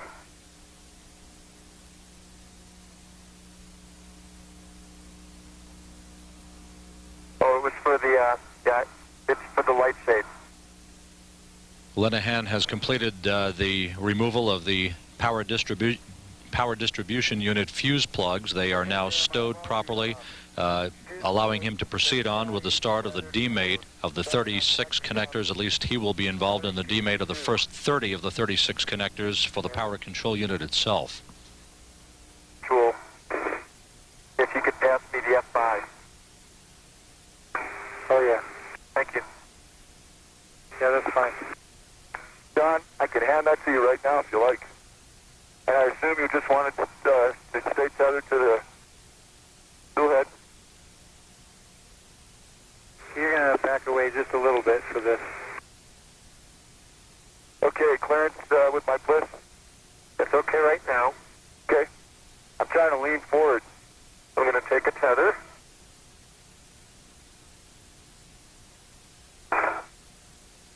Okay, looks like our retractable back there is not retracting. Okay. Probably just caught on something. Yeah, probably. You can pass me the loop. There it is. You have it, John? Tethered to the camera. Okay, I'm going to take the retractable off. Okay. I think we tried it several ways. It looks like today, if we could come straight in, we could keep the boot plate flat, and I'll try to get in as close as I can with good clearances in the left and center. This is good right here. Okay. Now, if we could come, let's first come to my left. Let's try 3 inches.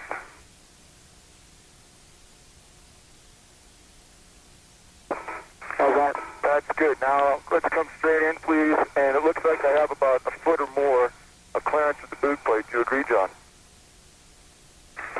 I would say about 8 inches. That's about a foot right now, getting smaller. The closest is the telescope. Above it is a handrail, and you're still clear of the handrail.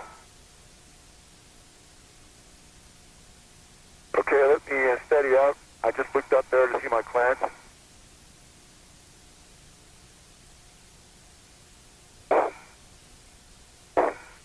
Well, we see that, Rick.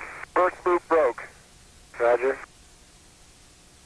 I'll try to be gentler. Okay, there you go. That looks a lot better. Well, it's trying to get to the topmost thing, but there's just not enough space around this large cable here.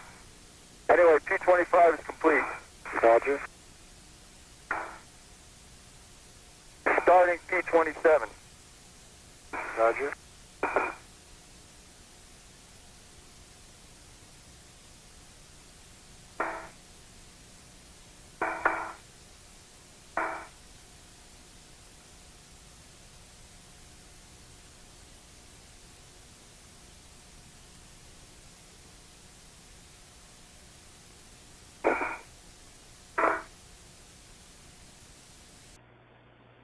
P27 complete.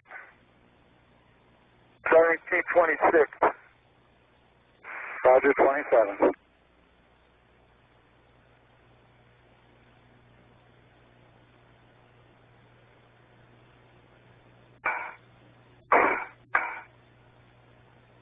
It will depend on how far away it is. I can let the door come in to you. Can you help? Somebody open it up a little more. Okay, now try. Bring it in. Yes, if you would take me up, please. Copy. About 2 feet. John Grunsfeld being repositioned now at the end of the robot arm as he is ready to pull the old power control unit out of the Hubble Space Telescope. This unit has provided electrical distribution of power from the solar arrays to the batteries of the Hubble Space Telescope and the distribution of power to all of Hubble's systems for the past 12 years. 3, 4, 5, 6. Nancy, you can stop right here. I'm going to stop. Thank you. Okay. Nancy, I'm ready to back out. Port apple complete. Copy, Rick. Copy, back away. Second from aft. Copy.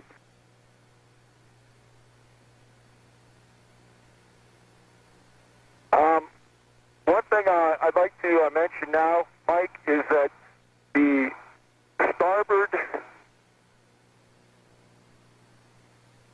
second from aft and third from aftmost bolts seem to have no torque on them at all. They spun easily when I started. And the same for the port second from aft bolt.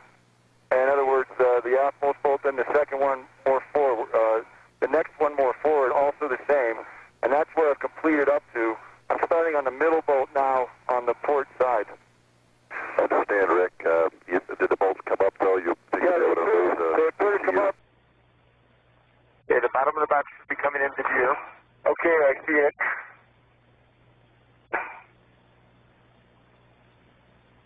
I'm going to wait until Nancy's got us. Yes, Johnny, happy with that position? Okay, Nancy, we can stop here. Okay, the arm is stopped. Thank you. Okay, don't reach. I have my tether on it, John. Okay. And I have a hand on it, too. Okay, I'm going to slowly move it down. Okay, I have it, John. Okay. I'm going to slowly bring this down. And when I have this in position, I'm going to move the plate, and the bolts are all locked in. I'm ready to tighten. Settings when you're ready. Go ahead, Mike. Alpha 3. Stand by.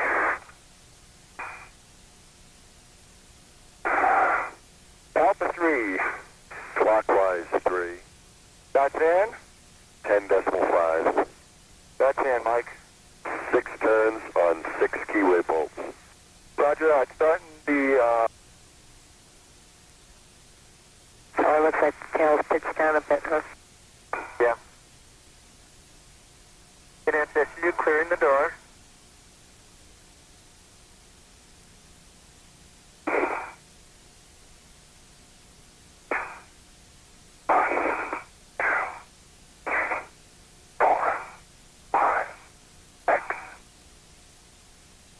So that we can work backwards and try and get you to bed earlier each night if that's possible. Yeah, that sounds great. We're going to try and hustle. I've been trying to make it a priority, but it's just been difficult to get the lights out when they need to with all the activity that's going on in the mid-deck post-EVA. We're well aware of that down here. I know the situation, so appreciate that and understand that you got we're pushing both ends from the middle here. Copy. Okay, 6 seconds from the bottom. And should you take me up, please? 1 foot.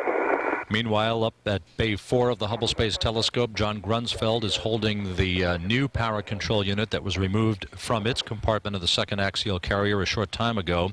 He is preparing to align that unit to be placed into Bay 4 for the start of the reconnection of the 3 dozen connections and the associated ground straps that will signal the new unit having been installed in the Hubble Space Telescope.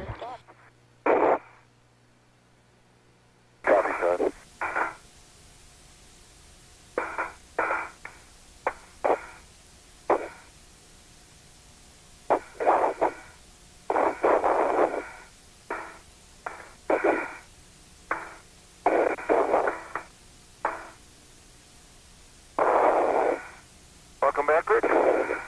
Hey, John.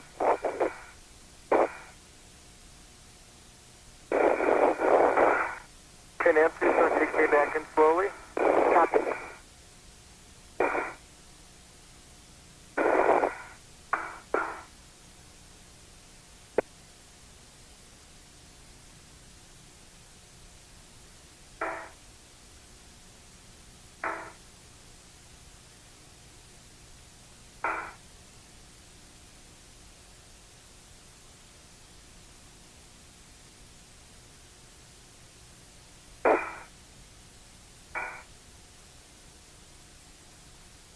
Mike, P22 pins, sockets are clean. P22 sockets clean. Okay, stand by, John. Copy, John. 1,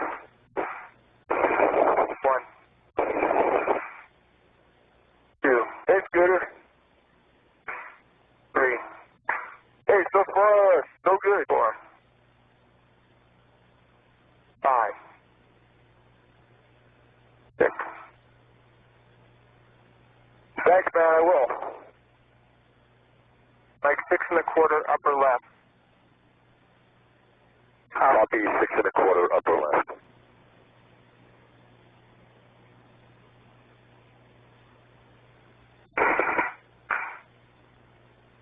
MJ17. Last one, John, take a good look. Is, clean?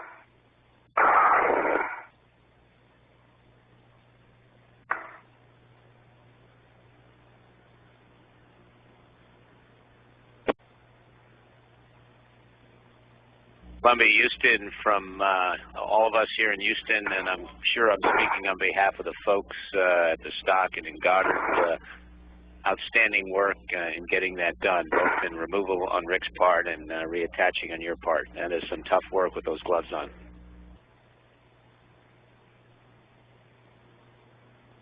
Okay, Mario, we really appreciate those words. John and Rick trained long and hard for this. I hope. This is the final connector, the last of the 36 connectors to be remated to the brand new power control unit on the Hubble Space Telescope. Is, clean? This morning's spacewalk by John Grunsfeld and Rick Linehan, now 4 hours 50 minutes in duration. Hubble has been powerless for the past 3 hours and 40 minutes.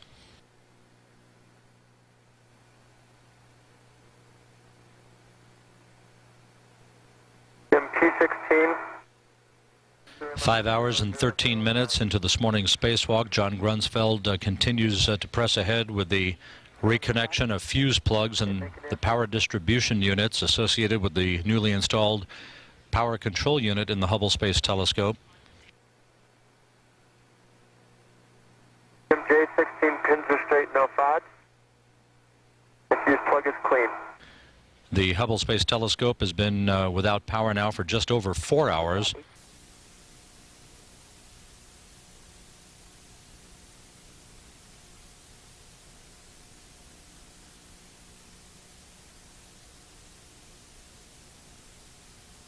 Okay, that's downlink. Thank you. Okay, we're downlinking you. Thanks. Thank you very much. Nancy, I'm going 000. Copy.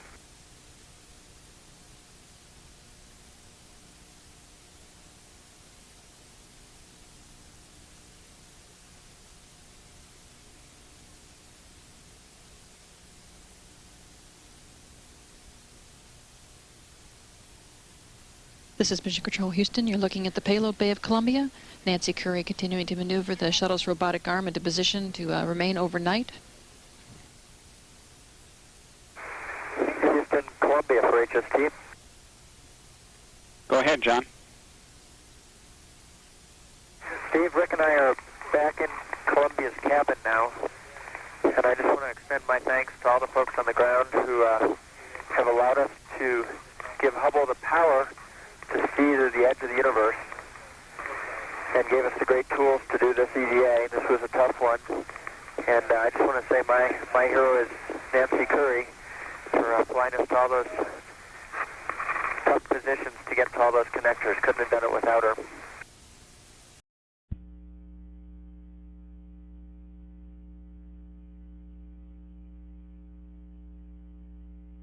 There go the Intrepid duo out into the void. Copy.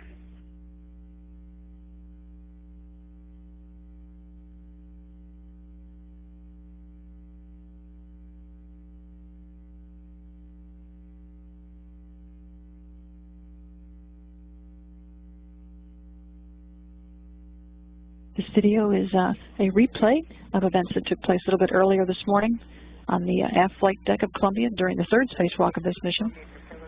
Complete with the flu, which is like a second auto. Stand by. Mission has now been deemed a success. Astronauts on their third spacewalk from the Space Shuttle Columbia have replaced the power control unit on the Hubble. Miles O'Brien reports. And then, most government agencies abhor leaks, but none more than NASA. So when astronaut John Grunsfeld's spacewalking suit sprung a water leak minutes before he was to step into the void, there was no need for deliberation. While his Columbia crewmates mopped up the mess, Grunsfeld donned a new top for his $14 million threads. And a late but hopefully powerful start. It delayed this critical spacewalk 2 hours, but otherwise did not leave the crew all wet in their arduous effort to give the Hubble a new heart. Grunsfeld and his fellow spacewalker Rick Linehan wasted no time getting to the main event.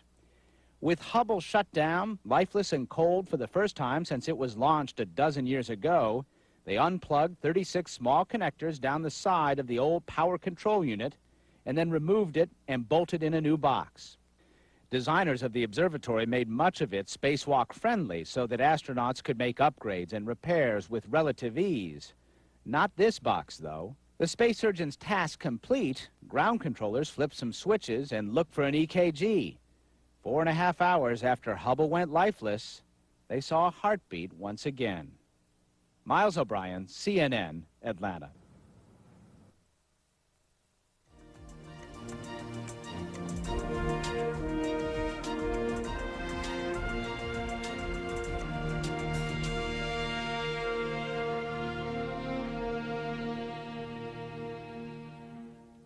Astronauten der US-Raumfähre Columbia haben den schwierigsten Teil ihrer Reparaturarbeiten am Weltraumteleskop Hubble beendet. Sie tauschten das elektrische Herz des Superfernrohrs aus und erneuerten die zentrale Stromversorgung. Dafür musste Hubble erstmals seit seinem Start vor 12 Jahren komplett abgeschaltet werden. Nach Angaben der NASA verlief die Operation völlig problemlos.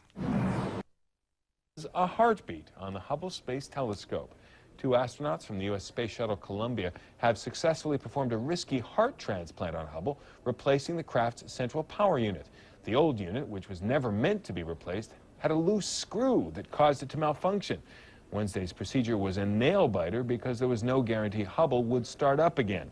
Now that Hubble has power again, astronauts are to install a new, more powerful camera on the telescope early Thursday.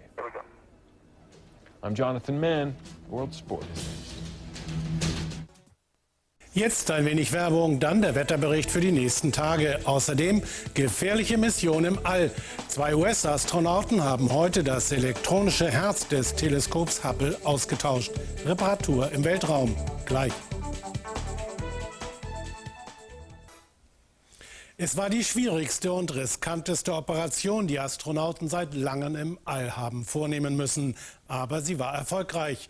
Um genau 15:02 Uhr mitteleuropäischer Zeit hatte das legendäre Weltraumteleskop Hubble ein neues funktionierendes Herz.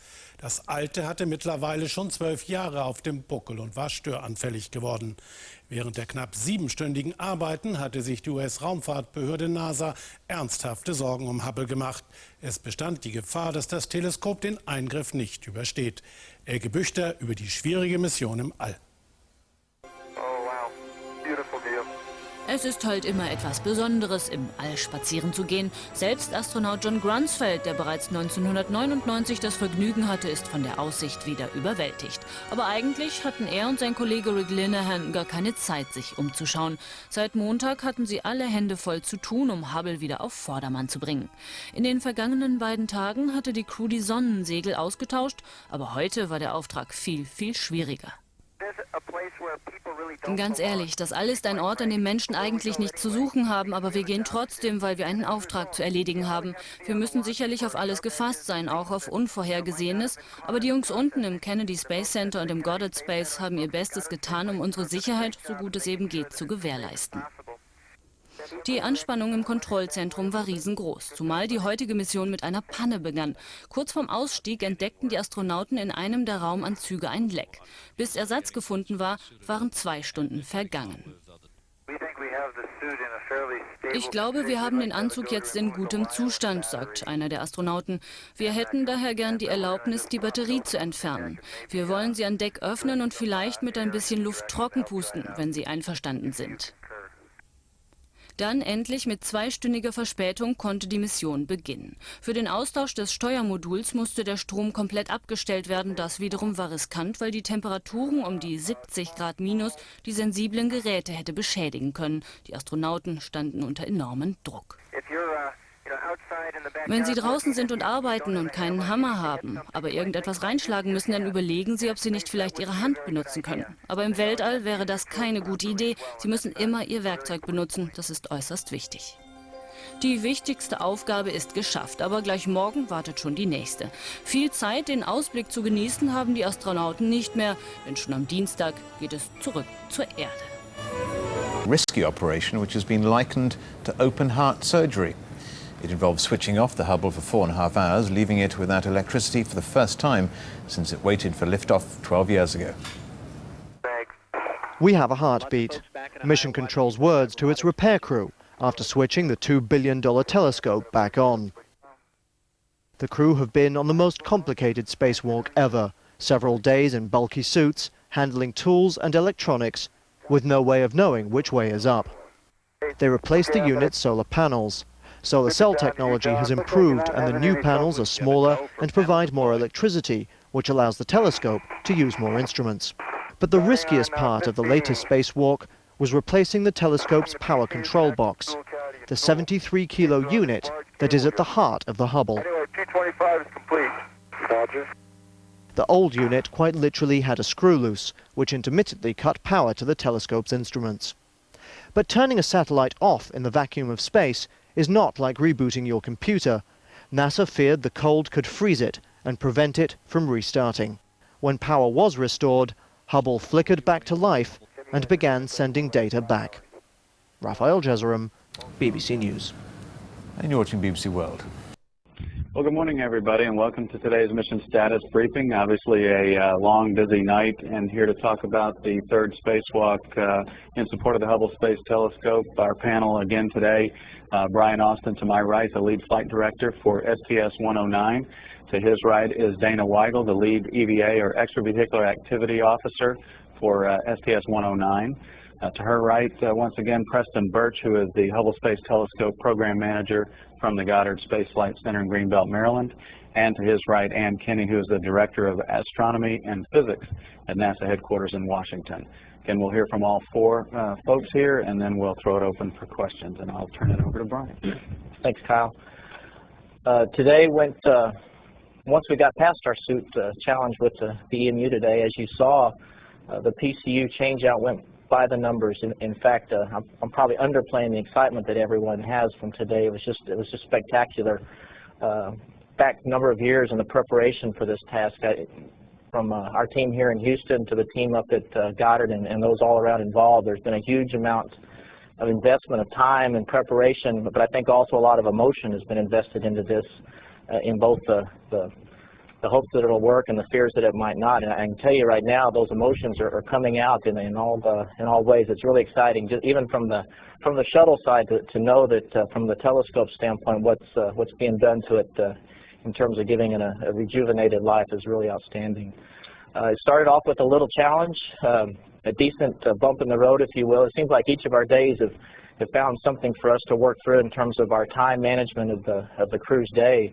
The first two EVAs saw something on the back end of the day. We were moving ahead on the EVAs, and then found some difficulties with the solar rays, getting them down in the latches, and some other items toward the back end. Today we found our challenge up front, and it was a rather sizable one, and I'll give Dana a chance to explain it in more detail. But once we got the crew out of or John out of his suit and back in another one, and went back out there, it was just a spectacular day watching all of the activities take place. In response to that, in terms of letting the rest of the mission play out, what we've done is we've shifted the crew's day over a couple of hours. They'll be waking up a couple hours later, and the EVAs are going to be starting a couple hours later. Instead of getting out the door around 12:30 in the morning, it'll be around 2:30 in the morning.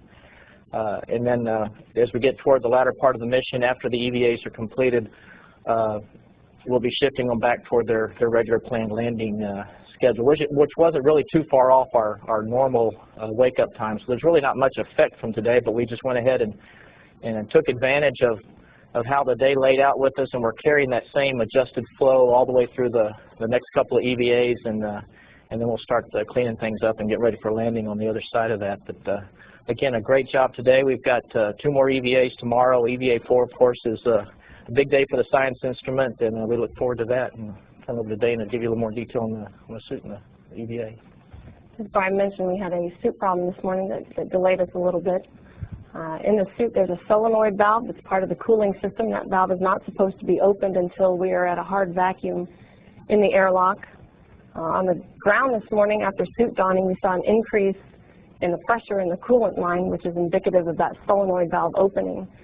Shortly after that, the crew noticed that there was water in the backpack of the suit, or the life support system, and they reported that to the ground. They started doing cleanup on that. We decided not to use that suit, so we pulled John's suit out of the airlock, took John out of his suit, and had him get into Jim Newman's suit. We resized Jim's suit in about 15 minutes today. We're not really sure what caused the valves to open. One of the leading theories is that there may have been a voltage spike in the airlock power supply that tripped that solenoid valve to open. That is something we've seen on the ground before. Because of that, we decided not to use the airlock power supply during the depress time period and the repress. So we had both suits running on their own internal battery power. Crew stayed on the timeline today. All of the hard training certainly paid off. They spent at least 1 hour a week over at Building 9 with a PCU trainer doing battery demate and remate, and they've been doing that for the last month. And in fact, while they were in quarantine, the week before they launched, they spent every night there practicing the demate and remate. The ground team and all the HST folks did an excellent job with all the pre-flight planning as well as the execution today. Okay. Well, it certainly was an interesting day. If anybody has any doubts about Murphy's Law, then they weren't watching what happened this morning. We got started about 2 hours late, and I can tell you that our feeling in the Hubble area was that it was kind of like going to a football game and watching your favorite team come on the field and suddenly be told that they got a 40-point disadvantage and that they got to still try to win the game. It was a tough act to pull off, but this crew of John Grunsfeld and Rick Linehan and all the rest of the shuttle crew never gave up. I thought that our flight director, Brian, made a fantastic call in deciding to push ahead. That took a lot of guts to do that, and it was obviously the right call to make. We got all of our work accomplished today. And the operations, once the crew got out, was absolutely flawless from our perspective. We got everything done that we wanted to accomplish. The operations team at the Space Telescope Operations Control Center up at Goddard was also challenged. They had to extend the warm-up period for the observatory to keep things warm. And this is a very delicate balancing act and is a tough thing to do. And the thermal team up there was challenged, as well as the operations people. But they met the challenge, did a superb job up there, all the engineers and the flight operations people. Our team down here at Johnson as well really hung in there. There were a lot of things to think about. And we've got a large cadre of engineers down here as well.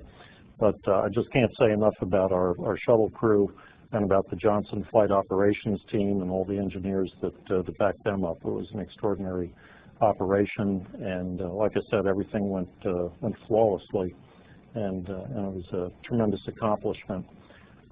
This is usually the way problems hit you. It's the things that are unexpected that usually show up and wind up blindsiding you, but everybody hung in there, and it was a great day.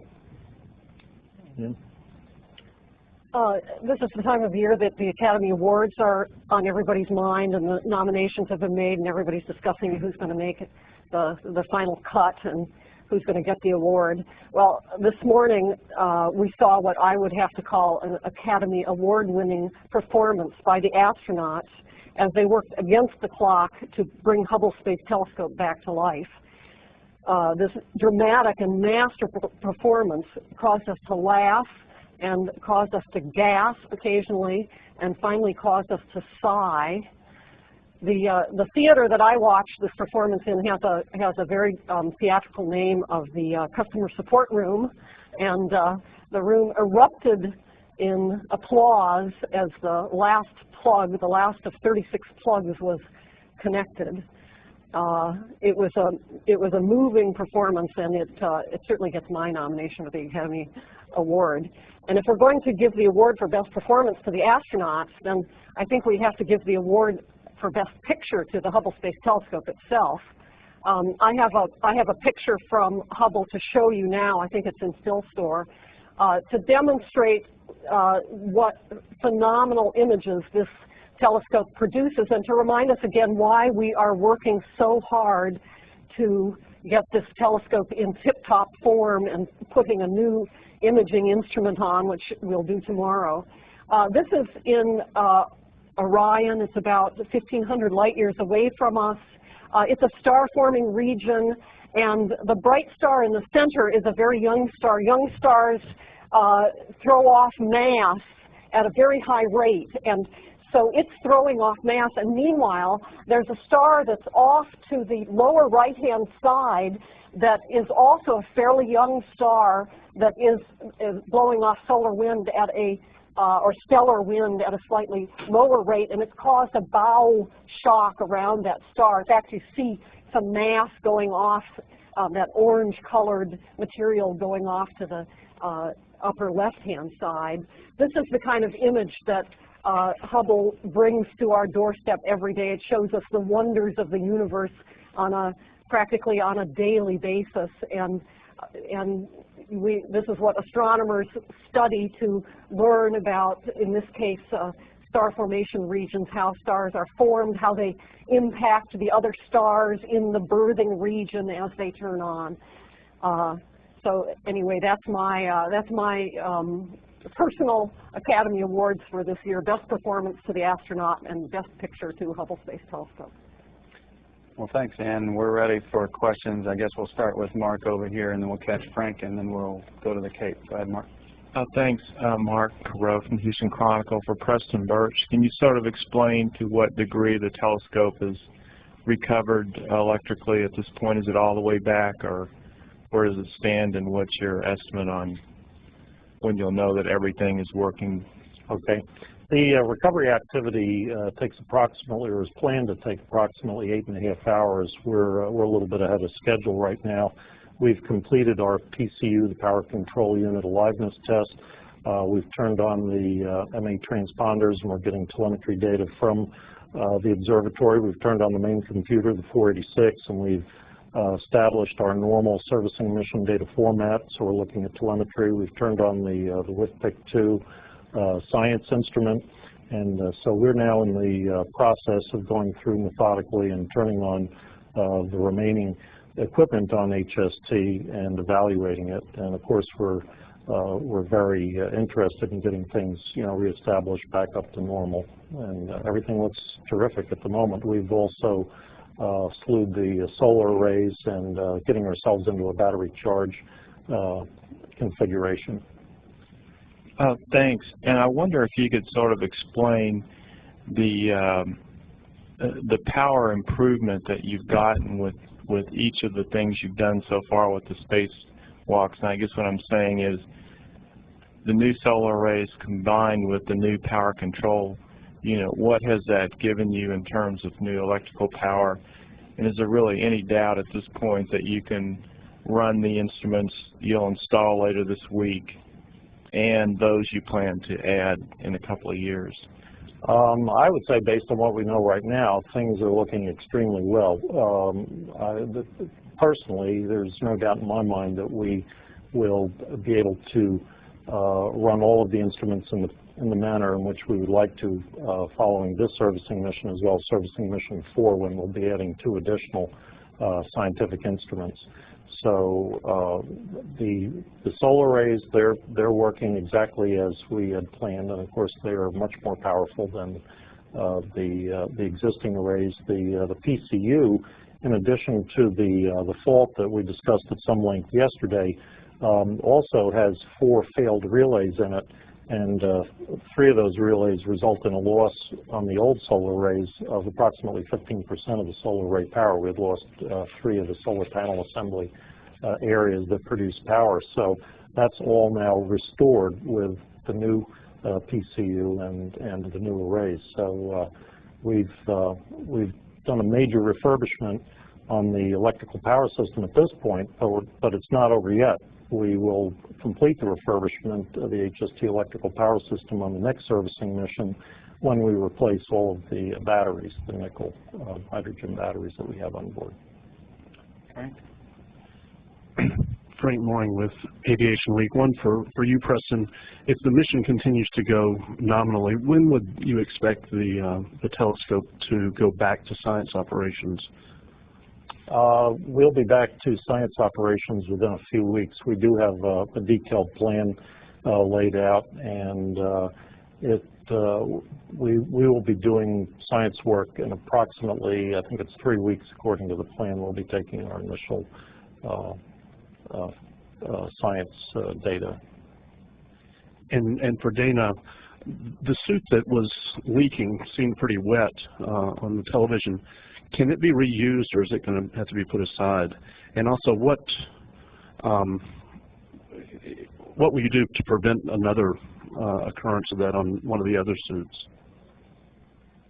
I don't think we're going to choose to reuse this suit with the water leakage. One of the components that gets flooded is the suit sublimator, and that's what provides the cooling when they're out doing their spacewalk. Actually, I have a picture of the sublimator. I don't know if you can see that, but there's a stack up of a bunch of porous plates inside here, and normally what happens is water flows under the plate, and then a thin ice layer forms inside the little holes in this top plate. With water flooding like it did today, if we took that suit to vacuum, all of that water would rapidly expand and push or press out on these plates. We've seen that happen before, and it deforms and bends the sublimator. It may still function properly as a sublimator, but it's damaged and can't be reserviced on the ground. So we'll probably leave that suit just out of the loop. And to prevent it from happening, since our leading theory is that we had a voltage spike from the airlock, we won't use the airlock power supply, so the suits will stay on their own internal battery power for servicing and pre and post EVA activities. Okay, let's go to the Kennedy Space Center in Florida, where there's some reporters standing by. Hi, this is Marcia Dunn of the Associated Press. First, a question for Preston. When you first started pulsing power back to the Hubble for the PCU checkout, was that just a few pulses and then you stopped, or was there a steady flow once you first initiated the flow?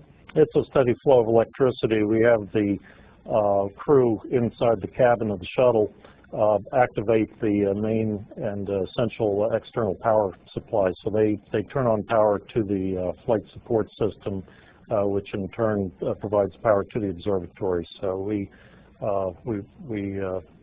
applied power and gradually bring on additional what we call direct power converters as we increase the load. So it's a steady process of increasing available power as we increase the amount of equipment that we turn on in the observatory.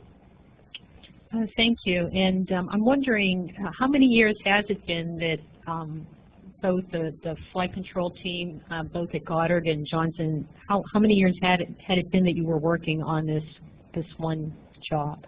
We started seriously examining the feasibility of it in 1993, and it's taken quite a while to develop it. And I can tell you that there were a lot of people that thought we were crazy to even try it, and these were people that know a lot about the Hubble electrical power system. But it took a tremendous amount of effort to eventually develop the tools, the techniques, and so forth to pull this off and to do all the training. It's been a long haul.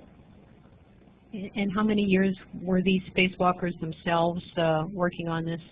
Well, they started in '93 also. They're doing some of the developmental runs. And I guess two spacewalk questions. Was the saturation confined to the backpack, I'm wondering, or might there have been some leakage outside of that? And do you have any idea whether Friday, the 5th spacewalk, is going to start as originally planned, or will you push that back too?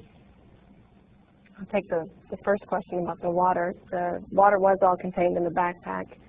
The water leaked out and was trapped by the thermal garment, the white material that you see on the suit. When the crew unzipped it to look at it, they could tell that it was all contained, and they were able to mop up the majority of it from the backpack itself.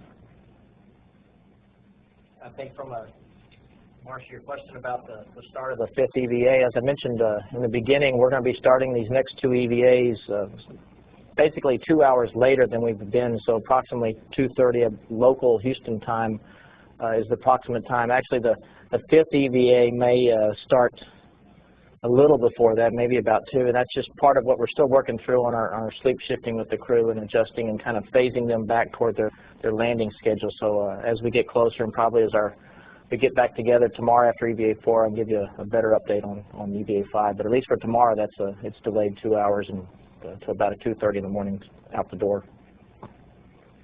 Peter King with CBS News Radio, and I guess this is for Brian and for Dana. Just talk a little bit about the decision-making progress on, or the decision-making process. We've all been awake too long on pressing through this morning as opposed to putting off PCU until tomorrow morning with a different set of spacewalkers. What were you considering there? Well, there's a number of factors.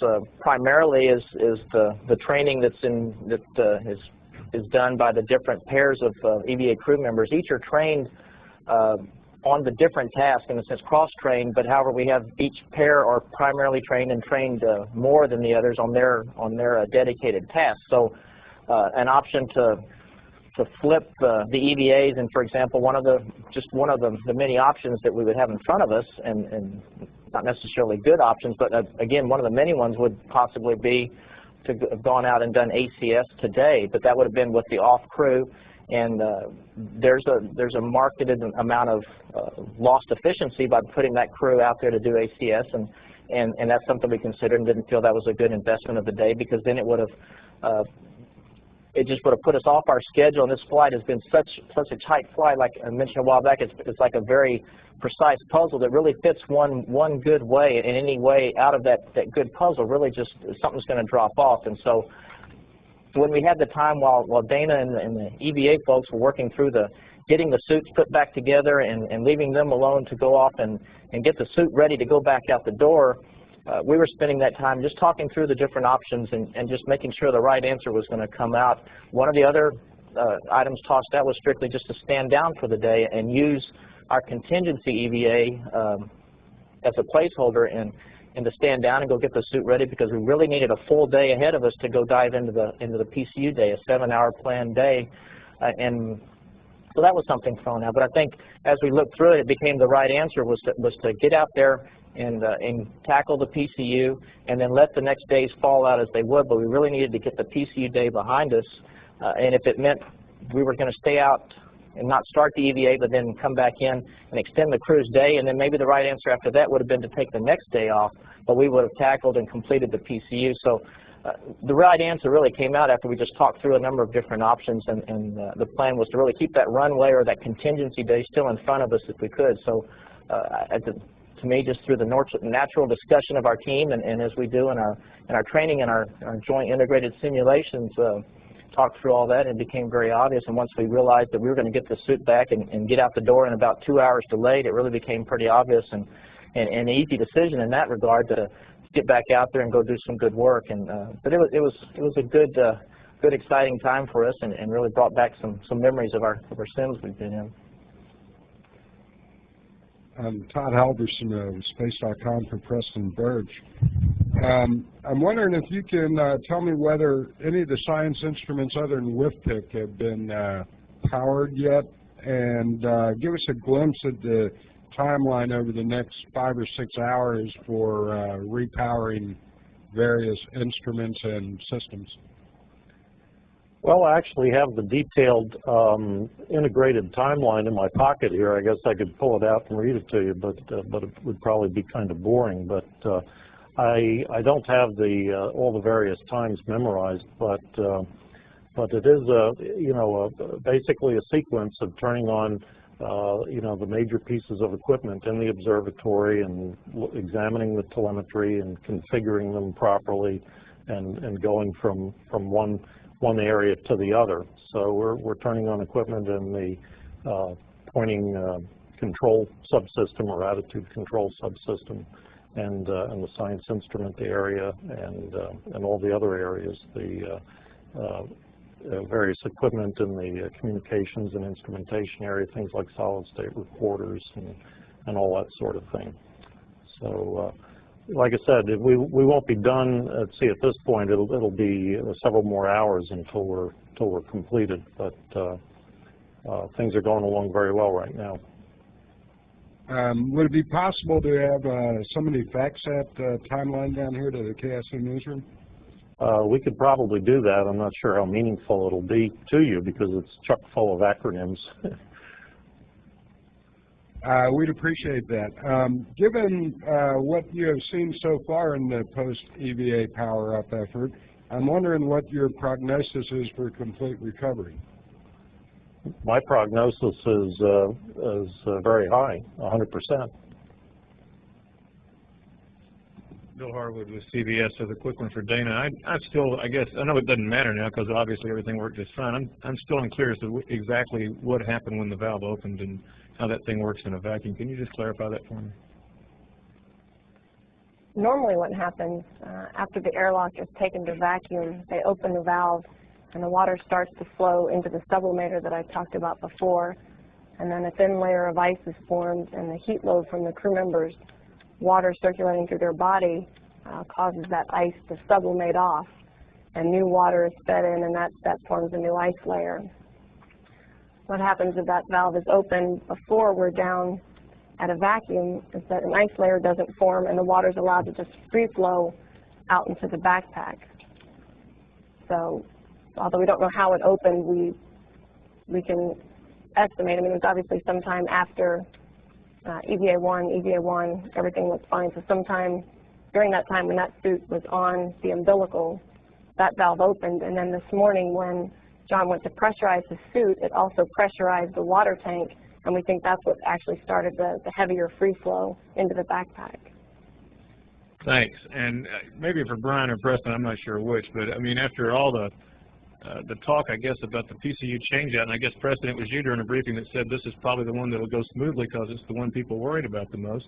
I just wonder if it gives you any increased confidence about NCMOS. ACS, I guess, is relatively straightforward, but NCMOS strikes me as complicated or more complicated from an EVA standpoint to pull off than PCU, even though the priority is lower. But I'm I'm just wondering if the success today gives you any confidence that that's going to go okay Friday. Absolutely. I think looking at our accomplishments of the past 3 EVA days, we have hit all of our targets. All of the work has been done right on schedule, or actually slightly better than schedule, and we've applied all the same methodology in terms of estimating the work and training for it, and all the various runs that we do in the neutral buoyancy laboratory. So I think we've really validated our approach and our assumptions, and so I fully expect the next 2 days to go just as well as the last 3. But if I could just add, there is a difference between PCU and the Nicholas cryocooler.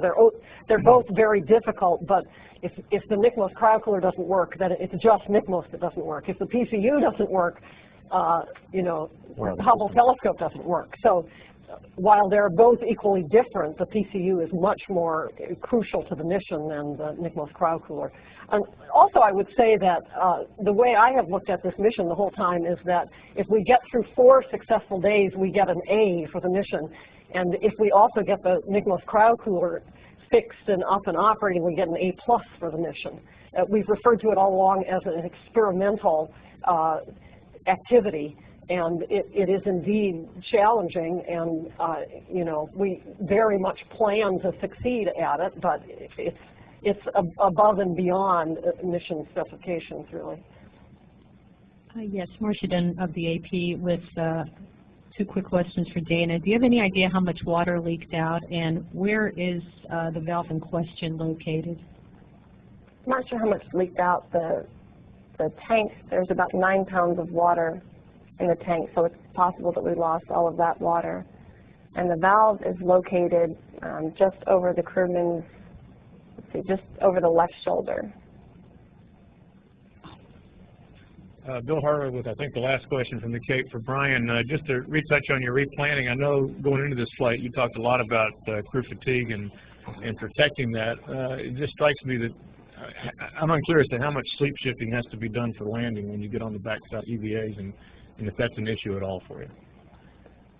It turns out it's not going to be really an issue at all. As you may have heard listening to the day-to-day, we talked to the commander and the crew and sent up to them an updated timeline that reflected the rest of the missions and how we were going to phase back into where we were. It's really just taking this 2 hours that we've walked to the right with the time, and then just walk it back. And a difference between sleeping 7.5 hours and sleeping 8 hours, I don't think you're going to really notice that. And then we're going to do that a little bit just to buy back a little bit of that time. And then we had already planned in at the end of the mission to start a larger sleep shift during the day, cutting short parts in their wake period to put them to bed a little earlier.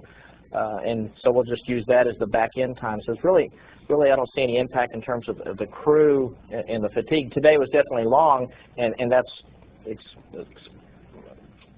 the reason why we're putting to bed later and shifting their wake-up time. Obviously, we could have just picked back up or attempted to pick back up tomorrow and wake back up at the same time and get back out the door, or attempt to at 12:30 tonight, but that's not the right thing to do, especially in the name of trying to get 5 EVAs done and even protect the potential for a contingency 6 day. So we're trying to do everything we can to cushion the blow from the day and then get ourselves phased back in, not only for entry, but also just to give ourselves the potential to respond to anything that might come up after EVA 5. Okay, we're back here for a final question from Frank here. This is for Dana. With the change in the procedure in the airlock, does that impact the amount of time that they can stay out by going on batteries earlier, I guess? The batteries that we're flying for this mission are advanced batteries, and they happen to have a lot more capacity than what we could really use. The LiO cartridge, which removes the carbon dioxide, is really the limiter. So even if we do use the battery power for the duration of the time while we're inside, we still have more battery than we do LiO. Is that it? Okay, a couple of programming notes before we wrap up. Next up from NASA headquarters is video file. The traditional video file shows activities that's been going on within the Space Agency. The Flight Day Highlights package will run at noon Central, 1 o'clock Eastern Time. As mentioned, the crew sleep is shifted to about 2:30 this afternoon Central, 1:30 Eastern. Wake up tonight at 9:52 p.m. Central. That's 10:52 East Coast time. And you've already heard the EVA start time about 2:30 tomorrow morning Central. We'll be back tomorrow for our next mission status briefing after EVA number 4. That's scheduled right now for 9:30 in the morning Central Time, 10:30 a.m. Eastern Time. All of these changes are reflected in the NASA television schedule, which should be out this afternoon, so be sure to look for that on the Human Spaceflight website, of course, the spaceflight.nasa.gov, which you see there on the bottom of your screen. And with that, we'll bring this to a close, head back to Mission Control, and back to space. Thanks.